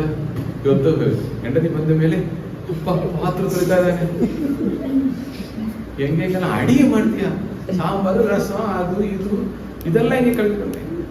ನಾನು ಅವ್ರ ಕಡೆಯಿಂದ ಎಲ್ಲ ಕಳ್ಕೊಂಡೆ. ಅವ್ರಿಗೆ ಏನಾದ್ರು ಹುಷಾರಿದ್ರೆ ಮನೆಯಲ್ಲಿ ಮಧ್ಯಾಹ್ನ ಅದೇನು morning, afternoon, evening 3 times different ಆಗಿ ಮಾಡೋದು ನನಗೆ ಹೇಳಿಕೊಟ್ಟಿದ್ದಾರೆ. ಕಳೆದುಕೊಂಡೆ. ಅದಕ್ಕೆ ತಾಳ್ಮೆ ಬೇಕು. ತಾಳ್ಮೆ ಇಲ್ಲದೆ ಅದನ್ನು ಕಳೆದುಕೊಳ್ಳೋಕೆ ಆಗಲ್ಲ. ಸೊ ಹಂಗಿರುವಾಗ ಕ್ಯಾರೆಕ್ಟರ್ಲಿ ತುಂಬಾ ಬಹಳ ಪ್ರಾಮುಖ್ಯವಾದದ್ದು ತಾಳ್ಮೆ. ಈ ತಾಳ್ಮೆ ಇದ್ರೆ ಮಾತ್ರ ಸೇವೆಯಲ್ಲಿ ಜಯಿಸುವಿರಿ. ಇಲ್ಲಾದ್ರೆ ನನಗೆ ಕೋಟಿಯಂತರ ಹಣ ತಂದು ಕೈಯಲ್ಲಿ ಕೊಟ್ಟು ಇಲ್ಲಿ ಸಭೆ ಕಟ್ಟಂತ ಹೇಳಿದ್ರು. ಮೈಸೂರಲ್ಲಿ 2 ಜನರಿದ್ದರು, ಗುಜರಾತಲ್ಲಿ 1-2 ಜನರಿದ್ದರು. ದೇವರು ಹೇಳಿದರು, ನಾನು ಹೇಳಿದರೆ ಮಾತ್ರ ನೀನು ಮಾಡಬೇಕು. ಆ ಹಣ ಒಳ್ಳೆಯ ಹಣ ಅಲ್ಲ, ನೀನು ಮುಟ್ಟಬಾರದು. ಎಷ್ಟೋ ಜನರು ಹೊಟ್ಟೆಯಲ್ಲಿ ಹೊಡಿದ್ರು, ಎಷ್ಟು ಕೋಟಿವಂತರು ಬೇಡ ಅಂತ ಹೇಳಿಬಿಟ್ಟೆ. ಕಾರಣ ಏನು ಗೊತ್ತಾ, ದೇವರು ಕೊಡುವ ಸಮೇತಲ್ಲಿ ಕೊಡಲಿ. ಯಾಕಂದ್ರೆ ಆಲಯವನ್ನು ಕಟ್ಟುವ ದೇವರು ನಾವು. ನಾವು ಕಟ್ಟಕ್ಕಾಗತ್ತ ಅವರಿಗೆ, ಅವರು ಕಟ್ಟಿಸ್ತಾರೆ. ತಾಳ್ಮೆಯಿಂದ ಕಾಯ್ತದೆ. ಇಷ್ಟು ವರ್ಷ ನಾವು ಕಾಯ್ತಿದ್ದೇವೆ, ಸರಿ ಅವ್ರು ಕೊಡುವ ಸಮಯದಲ್ಲಿ ಕೊಡಲಿ. ನಮ್ಮಲ್ಲಿ ಏನಾದ್ರು ಕೊಡ್ತಿದ್ರೆ ಅವ್ರನ್ನು ಇನ್ನೂ ಶುದ್ಧೀಕರಿಸ್ತಾರೆ, ಅದು ತನಕ ನಾವು ಕಾಯ್ತಾ ಇರೋಣ ಎಂದು ನಾವು ಕಾಯ್ತಾ ಇರಬೇಕು ಅಷ್ಟೇ. ಒಂದೊಂದು ವಿಷಯದಲ್ಲಿ ಆದರೂ ಕೂಡ ಮದುವೆ ಕಾರ್ಯ ಬರುತ್ತಾ, ಒಂದು ಸೈಟಲ್ಲಿ ಲವ್ ಬಂದ್ಬಿಡ್ತೇವೆ ಕಾಳ್ತೀನಿ ಜಾಕಪ್ ಹಾಗೆ. ಆಮೇಲೆ 7 ವರ್ಷ ಕೆಲಸ ಮಾಡಬೇಕು, ಅವಶ್ಯಕತೆ ಇಲ್ಲ. ನೀವು ಆರಿಸಿಕೊಳ್ಳೋದೆಲ್ಲ ಕರೆಕ್ಟಾ? ನೀವು ದೇವರ ಹತ್ರ ಹೋಗಿ ವಿಚಾರಿಸಬೇಕು, ದೇವರ ಚಿತ್ತವಾದನ್ನು ವಿಚಾರಿಸಬೇಕು. ನಾವು ಕಣ್ಣಿಂದ ನೋಡೋದು ನಮಗೊಂದು ವೇಳೆ ಚೆನ್ನಾಗಿರುತ್ತೆ, ಬಟ್ ಭವಿಷ್ಯ ದೇವರಿಗೆ ಗೊತ್ತು. ಅಲ್ಲೆಲ್ಲೂಯ್ಯ, ಏನು ಆಗುತ್ತದೆ ದೇವರಿಗೆ ಗೊತ್ತು. ನಾನು ಆರಿಸಿಕೊಂಡೆ, ಬೇರೆ ಹೇಳಿದ್ರು ನನ್ನ ಚಿತ್ತ ಇಲ್ಲ, ಬಿಟ್ಬಿಟ್ಟು ನಾನು ಹೇಳೋದನ್ನು ಮಾಡೋದು ಕಷ್ಟವಾಯಿತು, ಬಿಡೋಕೆ ಇಷ್ಟ ಇಲ್ಲ, ದೇವರೇ ಕಳಿಸ್ಬಿಟ್ರು. ಅವ್ರ ಮಗಳನ್ನೇ ಸೇವೆಯಲ್ಲಿ ಇರುವಾಗ ಆರಿಸಿಕೊಂಡ ಮಗಳನ್ನೇ ನನಗೆ ಕೊಟ್ಟು, ಈ ಸೇವೆಯಲ್ಲಿ ನಾನು ಅರ್ಧ ಭಾಗನೇ, ಅವರ ಅರ್ಧ ಭಾಗ, ಇಬ್ಬರು ಸೇರಿದ್ರೆ ಮಾತ್ರ ಅದು ಪೂರ್ಣ ಅನ್ನೋದು. ಒಂದೊಂದು ರೀತಿಯಲ್ಲಿ ಹೇಳಬೇಕಾದ್ರೆ ನನಗಿದ್ದೆ ಅವ್ರಿಗೆ ಹೆಚ್ಚು, ಅವರಿಗೆ ದೇವರು ನನಗಿದ್ದ ವರಗಳು ಹೆಚ್ಚಾಗಿ ಕೊಟ್ಟಿದ್ದಾರೆ. ಇರುವಾಗ ಈ ಆಡಳಿತ, ಇರುವ ಅಡ್ಮಿನಿಸ್ಟ್ರೇಷನ್ ಎಲ್ಲ ಅವರೇ ನೋಡಿಕೊಡ್ತಾ ಇದ್ದಾರೆ.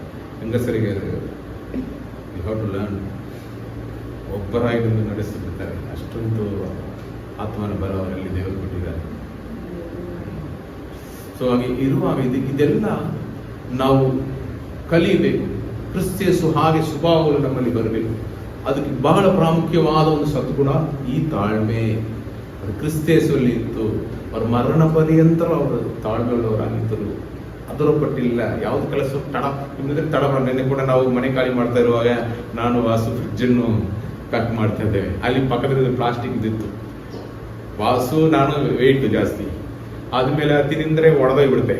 ಅಲ್ಲಿ ಹಗ್ಗವನ್ನು ಹಾಕೋಕ್ಕಾಗಲ್ಲ. ವಾಸ ಏನ್ ಮಾಡ್ದ, ಕಪ್ಪಂದು ಏರಿದ್ದು ಹಿಂಗೆ ಹೇಳ್ದಂದ್ರೆ ಅಕ್ಕವ್ರು ಅಲ್ಲಿಂದ ಓಡಿ ಬಂದ್ರು. ನಾವು ಇಬ್ಬರು ಪೊಲೀಸ್ ಕೈಯಲ್ಲಿ ಸಿಕ್ಕಾಗಿಬಿಟ್ಟೇವೆ. ಹೊಡೆದಾಕದೆ ಕೆಲಸ ಮಾಡೋದಿಲ್ಲ, ನೀವು ಏನೋ ಹೊಡೆದಾಕಿದ್ದಿಲ್ಲ. ಆಮೇಲೆ ನಾವು ಪಿಕ್ಸ್ ಎಲ್ಲ ಹಾಕಿ ವಾಸು ಪಿಕ್ಸ್ ತಂದು ಅದೆಲ್ಲ ಹಾಕಿ ನಾನು ಹೇಳಿದ್ರೆ ಅದನ್ನು ಒಂಚೂರು ನಾವು ತಾಳ್ಮೆಯಿಂದ ಈ ಕಡೆ ಆ ಕಡೆ ನಾವು ಬಗ್ಗಿಸ್ಕೊಂಡು ಮಾಡಿದ್ರೆ ಆಗಿರುತ್ತೆ. ಬಟ್ ನಮಗೆ ಟೈಮ್ ಇಲ್ಲ, ಏನಿಲ್ಲ, ಸಮಯ ಇಲ್ಲ. ನಾವು ಬೇಗ ಮಾಡ್ತಾ ಇದ್ದೇವೆ. ಲಾರಿ ಅಲ್ಲಿಂದ ಬರ್ತಾ ಇದೆ, ತಪ್ಪದೇ ಒಂದು ನಿಮಿಷದಲ್ಲಿ ಎತ್ತಿ ಮಾಡಿದ್ದು ಅಷ್ಟೇ, ಒಂದು ವಸ್ತು ಹೊಡೆದಿತ್ತು. ಸೊ ಅದು ಕಾರಣ ಏನ್ ಗೊತ್ತಾ, ಅದು ತಾಳ್ಮೆ ಇಲ್ಲ. ತಾಳ್ಮೆ ಇಲ್ಲದೆ ಇರುವಾಗ ನಾನು ಸಿಕ್ಕಾಪಟ್ಟೆ ಹೊಡೆದಾಕಿದ್ದೇನೆ ಮನೆಯಲ್ಲಿ. ಈ ಗ್ಲಾಸ್ ಎಲ್ಲ ಗ್ಲಾಸ್ ತುಂಬಾ ಇಷ್ಟ, ಗ್ಲಾಸ್ ವ್ಯಾರ್ಸ್ ಜಾಸ್ತಿ ಇಟ್ಟಿದ್ದಾರೆ. ಅದನ್ನು ಅಲ್ಲಿ ವಾಶ್ ಬರುತ್ತೆ. ನಾನು ಹಂಗೆ ಹಾಡಿ ಒಂದು ಬೌಲು 450-500 ಗೊತ್ತಿಲ್ಲ, ಇಷ್ಟು ದೊಡ್ಡದು ಇದು. ಅದೇಂದ್ರೆ ಹಾಕ್ತಾರೆ, ಮೈಕ್ರೋ ಓವನಲ್ಲಿ ಹಾಕ್ತಾರೆ. ಒಂದು ದಿವಸ ಹೊಡೆದೋಗಿ ಅದೇನು ಚುಳ್ಳಿ ಹೊಡೆದ ಚೂರು ಆಯ್ತು. ಚೂರಾಗಿ ಕಣ್ಣು ಮುಂದೆ ಇದೆ. ಅಲ್ಲಿಂದೆ ಟೀ ತಂದಿಲ್ಲ,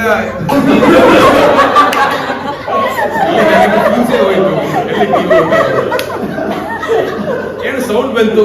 ನಾನು ಏನ್ ಮಾಡಿದೆ, ಯಾಕಂದ್ರೆ ಒಂದು ಗ್ಲೌಸ್ ಹಾಕಿ ಎಲ್ಲ ತೆಗೆದು ಒಂದು ಕವರಲ್ಲಿ ಹಾಕಿ ಕಟ್ಟಿ ಆ ಗೋಡೆ ಮೇಲೆ ಇಟ್ಟಿದ್ದೇನೆ. ಯಾರು ನೋಡಿಲ್ಲ, ಕಸ ಬರುವ ಹಾಕ್ಬಿಟ್ಟೆ. ಇವ್ರು ಗೊತ್ತಾ ಇದ್ದಾರೆ ಒಳಗಡೆ ಒಂದು ನಾನು ಬೌಳು ಹೋದ್ರೆ ಪರವಾಗಿಲ್ಲ, ಹೊಸದು ತಗೊಳ್ಳೋಣ ಇನ್ನು ಯಾಕೆ ಹೊಸದು ತಗೊಳ್ಳೋದು, ಅದಕ್ಕೆ ಸಜೆಷನ್ ಕೊಡ್ತಾನೆ, ತಗೊಳ್ಳೋಣ, ನಾನು ಕೊಡ್ತೇನೆ ಹಣ, ನಾನು ಕೊಡ್ತೇನೆ. ಅದು ಡೌಟ್ ಹೆಚ್ಚಾಗಿದೆ, ಇವನೇ ಕೊಡ್ತೇನೆ. ಆವಾಗ ಅವರು ಒಂದೊಂದಾಗಿ ಅದನ್ನು ಅಲ್ಲಿ ಚೆಕ್ ಮಾಡಿದ್ರು, ಏನು ಸಿಕ್ಕಿಲ್ಲ, ನಾನು ಬಿಸಾಕಿಬಿಟ್ಟೆ. ಬಟ್ ಆಮೇಲೆ ನಿಧಾನವಾಗಿ ಹೇಳಿದೆ, ನನ್ನ ಕೈಯಿಂದೆ ಜಾರಿ ಬಿದ್ದೋಯ್ತು. ಎಷ್ಟು ನೋಡ್ದಾಕಿದ್ರಿ ಅದು, ತಾಳ್ಮೆಯನ್ನು ಕಳೆದುಕೊಳ್ಳುವ ತನಕ. ಆಮೇಲೆ ಆ ಒಂದು ರಬ್ಬರ್ ಬರುತ್ತೆ ಅಲ್ಲ, ಅದನ್ನು ನಾನು ಏನ್ ಮಾಡಿದೆನು, ಅವ್ರು ಹೇಳಿಕೊಟ್ರು, ಸಿಂಕಲ್ಲಿ ಹಾಕಿಬಿಡಿ, ಕೈಯಲ್ಲಿ ಜಾರಿ ಬಿದ್ದರು ಒಡೆಯೋದಿಲ್ಲ. ಈ ಮೊಬೈಲ್ ನೋಡಿಕೊಂಡು ವಾಶ್ ಮಾಡೋದು ಎಲ್ಲ ಬಿಡಿ, ಅದ್ರ ಮೇಲೆ ಕಾನ್ಸಂಟ್ರೇಷನ್ ಕೊಡಿ ಅಂತ ಹೇಳಿದ್ರು. ಸೊ ಅದು ಕೂಡ ತಾಳ್ಮೆ. ಸೊ ಒಂದೊಂದು ವಿಷಯದಲ್ಲಿ ನಾವು ಆ ತಾಳ್ಮೆಯನ್ನು ನಾವು ಕಳೆದುಕೊಳ್ಳಬೇಕು.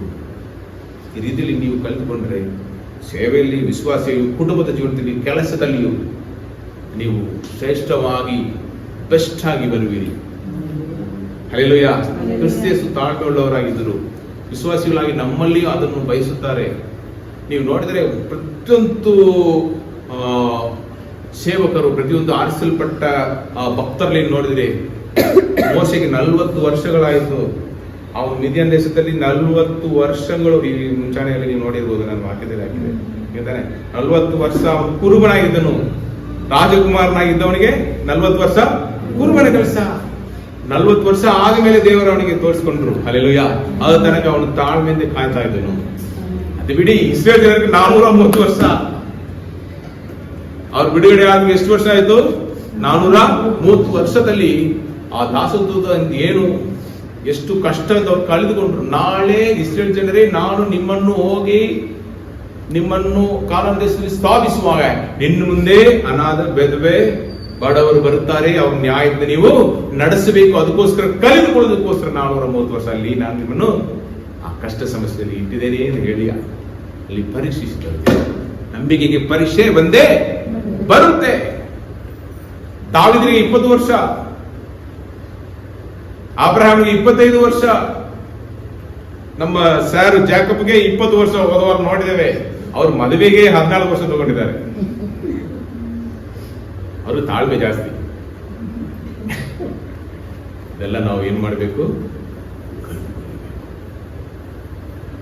ನಾವು ಜೀವನದಲ್ಲಿ ತಾಳ್ಮೆ ಇದ್ದರೆ ಎಲ್ಲದರಲ್ಲಿ ಜಯಿಸುವರ ಇದ್ದೀವಿ. ಪರೀಕ್ಷೆಯಲ್ಲಿ ಕೆಲವು ಸಲ ನಾನು ಸ್ಕೂಲಲ್ಲಿ ಓದ್ತಾ ಇರುವಾಗ ಎಕ್ಸಾಮ್ ಕ್ವಶನ್ ಕೊಟ್ಟ ಮೇಲೆ ಡಾಮಿನೇಟೆಡ್ ಅದು ಹೇಳ್ತಾರೆ mind, premeditated mind. Question ನೋಡಿದ ತಕ್ಷಣ ಇದೇ ಕ್ವಶನ್ ಬರೆದು ಬಿಡ್ತೇನೆ. ಸ್ವಲ್ಪ ಟೈಮ್ ಆದ್ಮೇಲೆ ಆ ಕ್ವಶನ್ ನೋಡಿದ್ರೆ ಒಳಗಡೆ ಒಂದು ಟ್ವಿಸ್ಟ್ ಇರುತ್ತೆ. ಈಗ ತಪ್ಪಾಗಿ ಬರೆದು ಬಿಟ್ಟೇವಲ್ಲ, ಆಮೇಲೆ ಎಲ್ಲ ಕಟ್ ಮಾಡಬೇಕು. ಇವ್ರು ಹೇಳಿದ್ರೆ ಕಟ್ ಮಾಡಿದರೆ ಮಾರ್ಕ್ಸ್ ಸಿಗಲ್ಲ. ಅಯ್ಯೋ ಹೋಯ್ತೆ ಅಂತ ಆಮೇಲೆ ಏನಾದರೂ ಮೇಕಪ್ ಮಾಡಿ ಆಮೇಲೆ ಅದನ್ನು ಬರೀಬೇಕು. ಸೊ ಮೊದಲು ಕ್ವಶನ್ ಪೇಪರ್ ಬಂದ ಮೇಲೆ ಅದನ್ನು ಒಂದೆರಡು ಸಾರಿ 3 ಸಾರಿ ಏನು ಮಾಡಬೇಕು? ತಾಳ್ಮೆಯಿಂದ.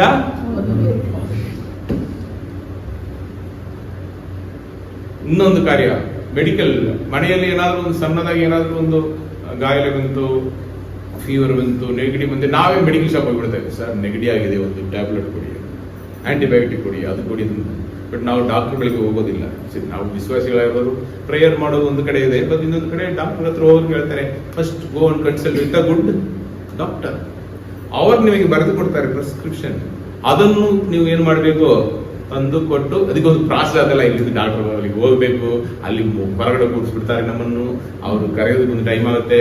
ಆಮೇಲೆ ಅವ್ರು ನಮ್ಮನ್ನು ಎಲ್ಲ ಟೆಸ್ಟ್ ಮಾಡಿ ನೋಡಿಬಿಟ್ಟು ಅವ್ರಿಗೆ ಫೀಸ್ ಕೊಡಬೇಕು.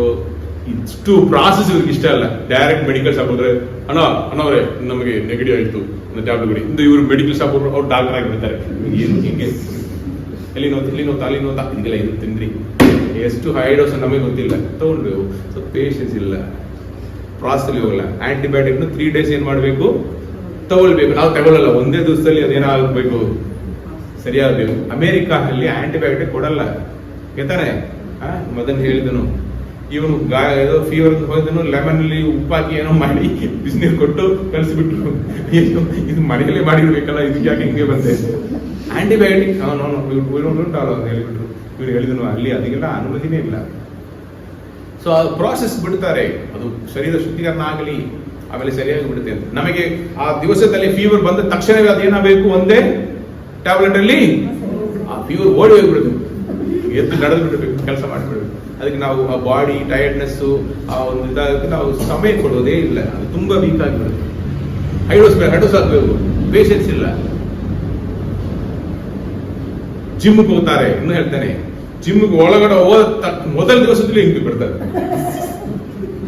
ಇಲ್ಲ ಹೊಟ್ಟೆ ಕರೆಸ್ಬೇಕಾ ಒಂದೇ ದಿವಸದಲ್ಲಿ ನೋಡೋದು. ಅದು ಎಲ್ಲ ಮಾಡಿದ್ರು ಇದು ಮಾತ್ರ ಕಮ್ಮಿ ಆಗ್ತಾರೆ. ಅವ್ರು ಮೊದಲು ಕಮ್ಮಿ ಮಾಡಬೇಕಾದ್ರು ಊಟ. ಆಮೇಲೆ ಜಿಮ್ ಅಲ್ಲಿ 6 ತಿಂಗಳು ಏನ್ ಮಾಡಬೇಕು? ಕಂಟಿನ್ಯೂಸ್ ಆಗಿ ತಾಳ್ಮೆಯಿಂದ ಎಕ್ಸರ್ಸೈಸ್ ಅನ್ನು ಹೇಳಿಕೊಡೋದನ್ನು ಮಾಡ್ಬೇಕು. ಕೆಲವರು ಏನ್ ಹೇಳ್ತಾರೆ, ನಮಗೆಲ್ಲ ಗೊತ್ತು, ನಾವೇ ಮಾಡಿಕೊಡ್ತೀವಿ. 6 ತಿಂಗಳು ಆದ್ಮೇಲೆ ಹಂಗೆ ಬರ್ತಾರೆ. ಎಷ್ಟು ತಿಂಗಳು ಕೇಳೋರು?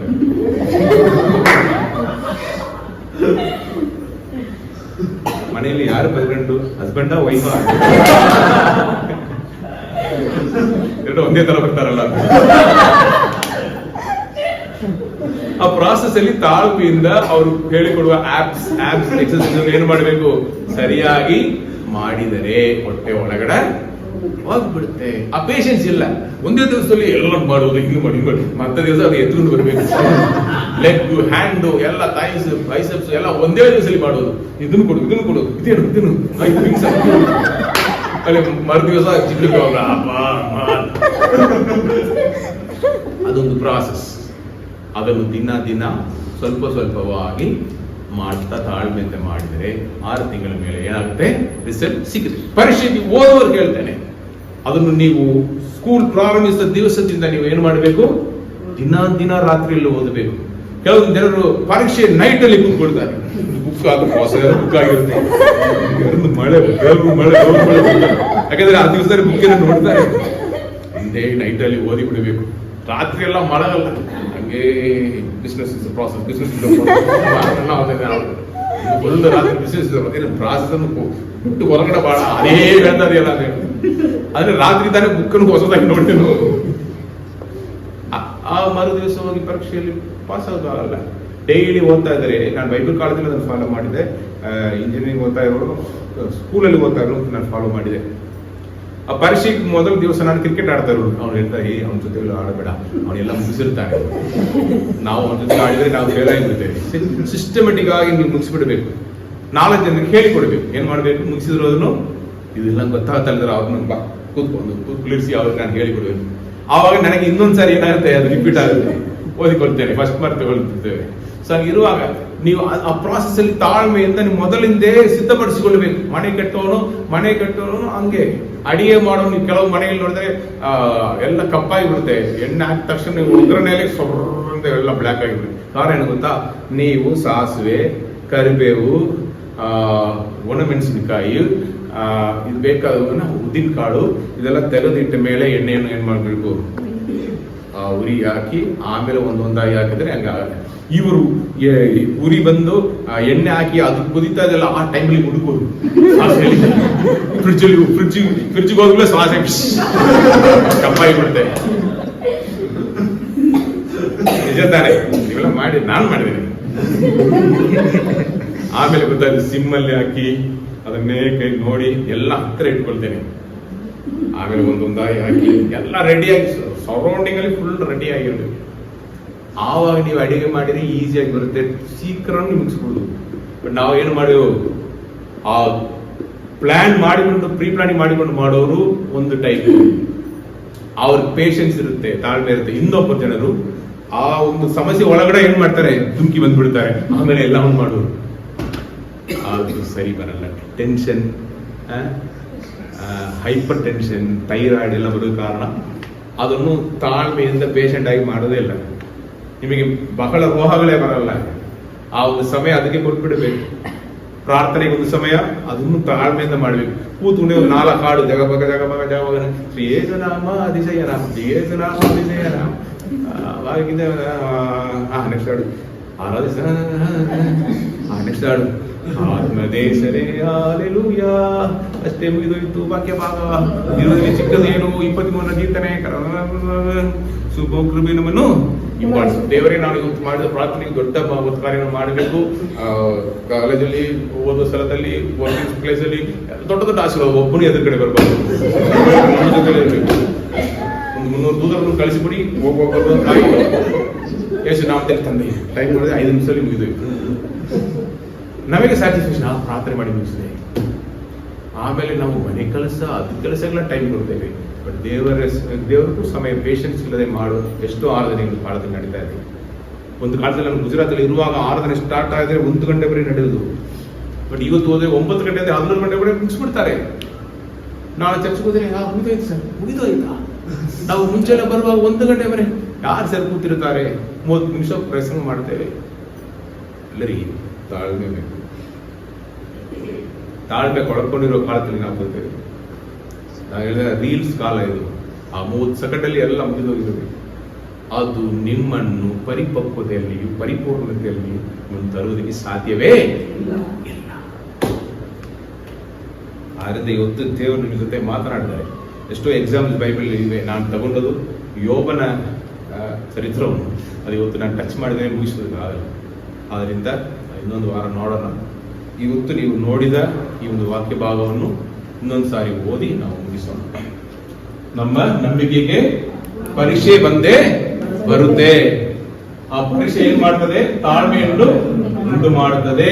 ಅದನ್ನ ನಾವು ತಿಳ್ಕೊಳ್ಬೇಕು, ಆ ಅರಿವು ಬೇಕು. ಆಮೇಲೆ ನೀವು ನಾನಾ ವಿಧವಾದ ಕಷ್ಟಗಳಲ್ಲಿ ಬಿದ್ದಿರುವಾಗ ಅದನ್ನು ಕೇವಲ ಆನಂದಕರವಾದನ್ನು ಎನ್ನಿಸಬೇಕು. ಕಷ್ಟ ಬಂದ ಅಯ್ಯೋ ಕಷ್ಟ ಕೊಟ್ಟಿದಾರಲ್ಲ ದೇವರು, ಈ ದೇವರು ಬೇಡ ಅಂತ ಹೇಳಬಾರ್ದು. ಕಷ್ಟಗಳು ಬರಲಿ, ವಿಲ್ಲನ್ ಬಂದ್ರೆ ತಾನೇ ಹೀರೋ ನಮ್ಮ ಜೊತೆಯಲ್ಲಿ ಇದ್ದಾರಾ ಇಲ್ವಾ ಅಂತ ಗೊತ್ತಾಗುತ್ತದೆ. ಕಷ್ಟವೇ ಇಲ್ಲ ಆದ್ರೆ ಒಂದು ಹೇಳ್ತಾರೆ, ಸಿನಿಮಾ ಅಲ್ಲಿ ವಿಲ್ಲನೇ ಇಲ್ಲ, ಆ ಮೂವಿ ಚೆನ್ನಾಗಿರುತ್ತಾ? ನಾನು ಹಳೆ ಸ್ಟೈಲಲ್ಲಿ ಕೇಳ್ತೇನೆ. ಒಂದು ಕಥೆಯಲ್ಲಿ ವಿಲ್ಲನೇ ಇಲ್ಲ, ಚೆನ್ನಾಗಿರಲ್ಲ. ಒಂದು ಕಥೆಯಲ್ಲಿ ಒಂದು ವಿಲ್ಲನ್ ಇರಬೇಕು, ಹೀರೋ ಇರಬೇಕು. ಲಾಸ್ಟ್ ಕ್ಲೈಮ್ಯಾಕ್ಸ್ ಅಲ್ಲಿ ಆ ವಿಲ್ಲನ್ ಅನ್ನು ಏನು ಮಾಡಬೇಕು? ಹೀರೋ ಒಳ್ಳೆದು ಕೆಟ್ಟದ್ದು ಇರುವ ಒಂದು ಯುದ್ಧ ಒಂದು ತಗೊಳ್ಳಿ. ಸೊ ಹಂಗಿದ್ರೆ ಅದ ಕಥೆಯನ್ನು ನಾವು ನೋಡಿ ರೊಮ್ಯಾನ್ಸ್. ಬಟ್ ಆ ಕಥೆಯಲ್ಲಿ ವಿಲ್ಲನೇ ಇಲ್ಲ, ಉಪ್ಪೇ ಇಲ್ಲ. ಹೆಂಗೆ? ಸೊ ಕಷ್ಟಗಳು ಬರಲಿ, ಆವಾಗ ನಮ್ಮ ಅಪ್ಪ ನಮ್ಮ ಜೊತೆಲಿ ಇದ್ದಾರಾ ಇಲ್ವೋ ಗೊತ್ತಾಗ್ತದೆ. ಆಮೇಲೆ ಆ ತಾಳ್ಮೆಯು ಸಿದ್ಧಿಗೆ ಬರಲಿ, ಆಗ ನೀವು ಶಿಕ್ಷಿತರು, ಸರ್ವ ಸುಗುಣವುಳ್ಳವರು, ಏನು ಕಡಿಮೆ ಇಲ್ಲದವರು ಆಗಿದೆ. ನೀವು ಪರಿಪೂರ್ಣತೆ ಹೊಂದಿರಿ. ಆವಾಗ ಈ ಒಂದು ಒಳ್ಳೆಯ ವಿಶ್ವಾಸಿಯಾಗಿ ಸುವಾರ್ತೆಯನ್ನು ಸಾರುವುದು, ಸೇವಕರಾಗಿ ಸುವಾರ್ತೆಯನ್ನು ಸಾರುವುದು. You are fit.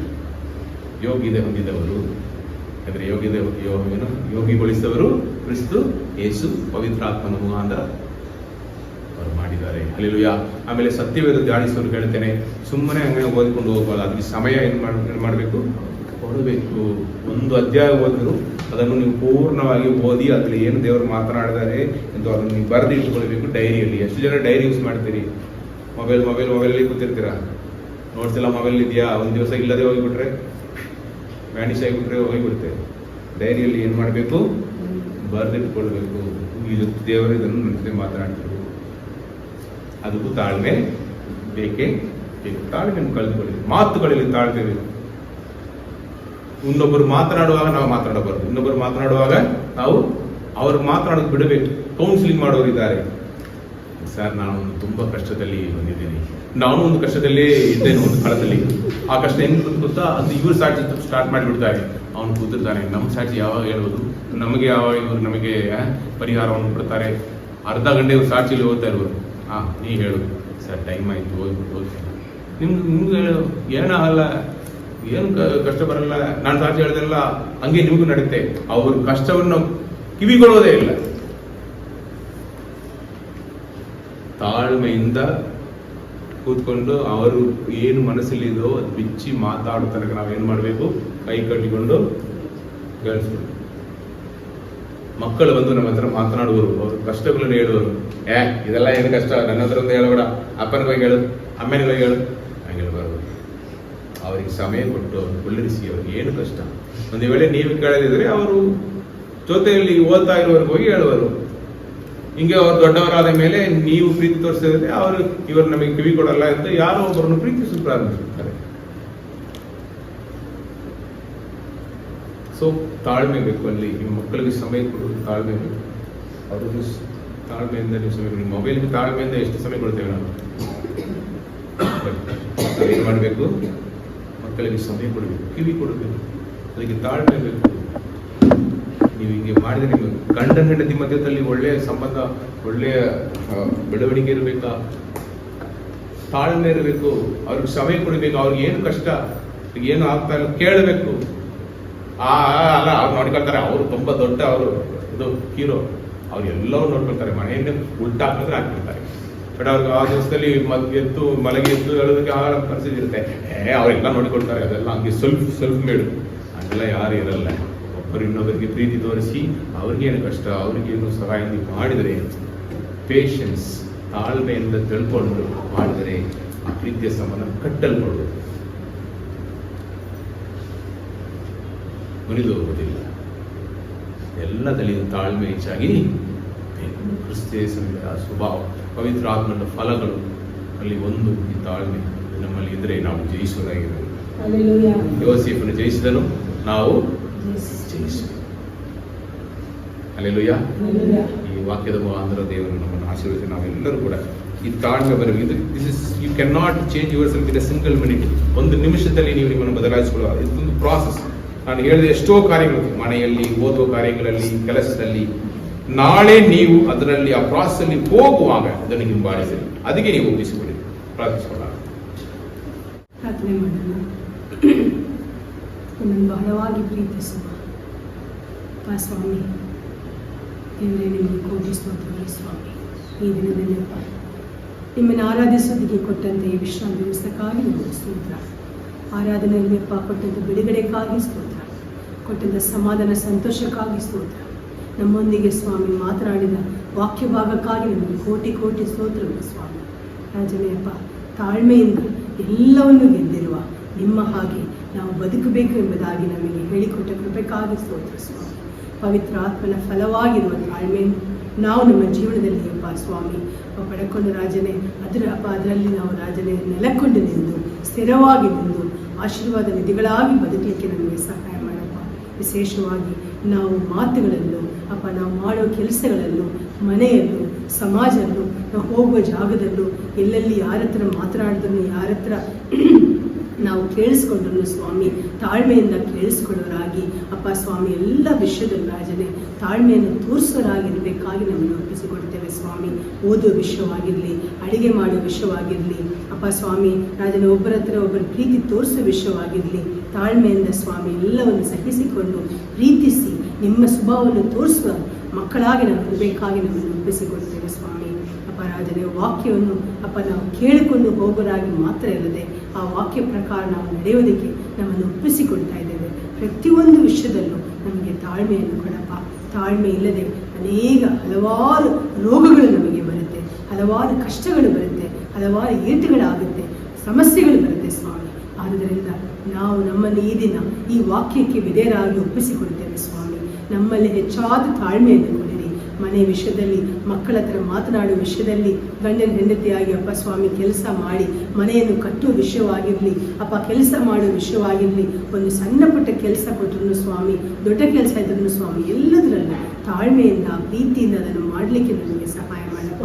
ರಾಜನೇ, ಈ ಒಂದು ತಾಳ್ಮೆಯನ್ನು ಅಪ್ಪ ಹೆಚ್ಚಾಗಿ ಕಳ್ಕೊಳ್ತಾ ಇರುವ ಈ ಒಂದು ಕಾಲದಲ್ಲಿ ಕ್ರೈಸ್ತರಾಗಿ, ದೇವರ ಮಕ್ಕಳಾಗಿ ಅಪ್ಪ, ನಿಮ್ಮ ವಿಶ್ವಾಸಿಗಳಾಗಿ, ಸೇವಕರಾಗಿ ನಾವು ತಾಳ್ಮೆಗೆ ಒಂದು ಉದಾಹರಣವಾಗಿ ಜನರಿಗೆ ಇರಬೇಕಾಗಿ ನಮ್ಮನ್ನು ಒಪ್ಪಿಸಿಕೊಡ್ತೇವೆ ಸ್ವಾಮಿ.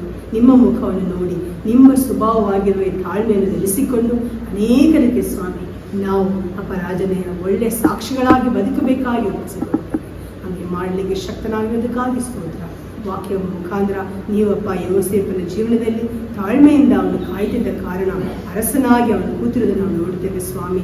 ರಾಜನೇ ಅಪ್ಪ, ಅವನ ಸೆರೆಮನೆಯಿಂದ ಅರಣ್ಮನೆಗೆ ಹೋಗೋದನ್ನು ನಾವು ನೋಡ್ತೇವೆ. ಅದೇ ಪ್ರಕಾರ ನಮ್ಮ ಜೀವನದಲ್ಲಿ ನಾವು ತಾಳ್ಮೆಯಿಂದ ಕಾಯ್ಕೊಂಡು ನೀವು ಕೊಟ್ಟಂಥ ಪ್ರತಿಯೊಂದು ವಾಗ್ದಾನವನ್ನು ಖಂಡಿತವಾಗಿ ತಕ್ಕ ಕಾಲದಲ್ಲಿ ಪೂರೈಸುತ್ತೀರಿ ಎಂದ ನಂಬಿಕೆಯಿಂದ ಪ್ರಾರ್ಥನೆ ಮಾಡುತ್ತಾ ಅಪ್ಪ ಸ್ವಾಮಿ ವಾಕ್ಯವನ್ನು ಹೆಚ್ಚಾಗಿ ವಾಕ್ಯಕ್ಕೆ ಸಮಯ ಕೊಟ್ಟು ಸಾಕ್ಷಿಗಳಾಗಿ ಬದುಕಿ ವಾಗ್ದಾನವನ್ನು ಸ್ವಾಮಿ ಪಡೆಕೊಂಡಿರುವ ನಾವು ಅದನ್ನು ಪೂರೈಸುವವರೆಗೂ ತಾಳ್ಮೆಯಿಂದ ಕಾಯ್ದೆನೆಂದು ಅಪ್ಪ ನಾವು ಅದನ್ನು ಸ್ವಾಮಿ ಅಪ್ಪ ರಾಜನ ಎಲ್ಲರ ಮುಂದೆ ನಾವು ಸಾಕ್ಷಿಗಳಾಗಿ ನಿಲ್ಲಬೇಕಾಗಿ ಒಪ್ಪಿಸಿಕೊಳ್ತೇವೆ.